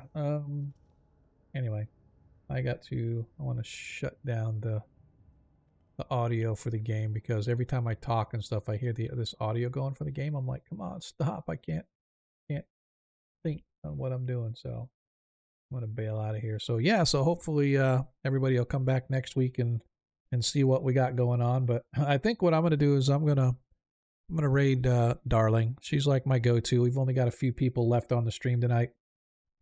I think we were seriously hampered with the Gavin show going on tonight. So we had a few folks. But Gavin took over, and Jay didn't even come say hi. I have to call him out on that. So at least Troy came by. Troy came by and said hi. So, but anyway, hope you guys liked it. Interesting twist on my undead creatures, I thought. Oh yeah, definitely. So it's like I don't like that permanent loss of hit points. That sucks. Well, as I said, it's a temporary. Yeah. It's kind of like it's not permanent, but you got to figure out how to get them back, right? So, as a priest, I am sure you will figure it out because priests do that. Yeah, I've heard of something that I think you gotta. I don't know. Yeah, well, I mean, restoration. Yeah, like restoration spells and stuff like that, right? So, sure, you guys will, greater restoration, lesser restoration, stuff like that. So, I'm quite sure that you will be able to come up with the money necessary to restore your lost. We're doing this on the behalf of the city, so maybe they'll fit the bill. No. You guys signed up for this. They said they would pay you, and you said, pay us what you feel is an equitable price. So you never tell that to the government, because the government's going to tell you, here's your 50 gold. We appreciate what you did for the city. So. But yeah, I don't think it'll be too bad. Restoration spells shouldn't be too much, like 10,000 gold or something like that. It's not that bad, right? Yeah. I have to look it up and see what it is, or whatever the equivalent of restoration is. Like, I've got so many different versions, man, and now I'm reading Castles and Crusades. I'm like, man, I'm going to be completely lost on anything I'm playing, trying to get the rules all twisted around. So, but anyway. What I'm going to do is I'm going to set up so we can launch, to go over and raid Darling Creep Show. For those that have never been over to Darling, which I think most people that watch us have seen her because we usually raid to her. It's because she's one of the only ones that's on that I like. I will say that of all of the people that I raid, at least Darling says, hey, thanks, and shout outs, right? I would say it's like a 75% tile of folks that do that. The other 25%, they don't even acknowledge that you rated in. It's like, dude, at least say, hey, thanks. But that's okay. I try not to do. It's very personable. Yep. I try not to like nitpick and be a dick about stuff like that. But if somebody raids me, I'm stopping what we're doing and we're gonna welcome them and we're gonna say, hey, what's up? That's just how I am, right? But if other folks don't, at least you could say, hey, thanks for the raid. But we're going to raid over to her. And as I've said over and over, the main reason that I love raiding her isn't even because the painting and stuff like that, is I love watching the B movies that she's got going on. So I don't know if she's still doing, what is it? She was doing Twilight Zone episodes before. And there was one with like James T. Kirk, like really early in his career, way back in the day. So like skinny young dude. I just thought it was kind of funny. But anyway, we're going to raid over to her. Hopefully you guys will hang with us. I really do appreciate everybody that's stayed with us tonight. I don't know how many that is, but let's see if I can find her. Where is she? Yeah, remember there used to be like the Viking ship for raiding? It's not in my emoji list at all anymore. Yep, it's mine. It's Jay's. Yeah, it's Jay's. I think you have to be a follower of his, or if not a follower, then a subscriber of his, and then it'll show up in yours. But anyway, we're gonna take our tiny little crew here, and we're gonna raid over to Darling. I really do appreciate everybody that has stayed with us tonight. Hopefully, you guys will be. Where are we? Hopefully you guys will be with us this coming Friday for our 5th edition stream, and if not, hopefully we'll see you guys right back here next Monday. In the meantime, just remember, in a world that you can be anything that you want, all we ask is that you be kind. And now don't forget to show her all kinds of love. Let's see how many we can get over there. It doesn't look like a whole bunch. Holy cow. That's pretty not good. So we will see you guys next time. Later.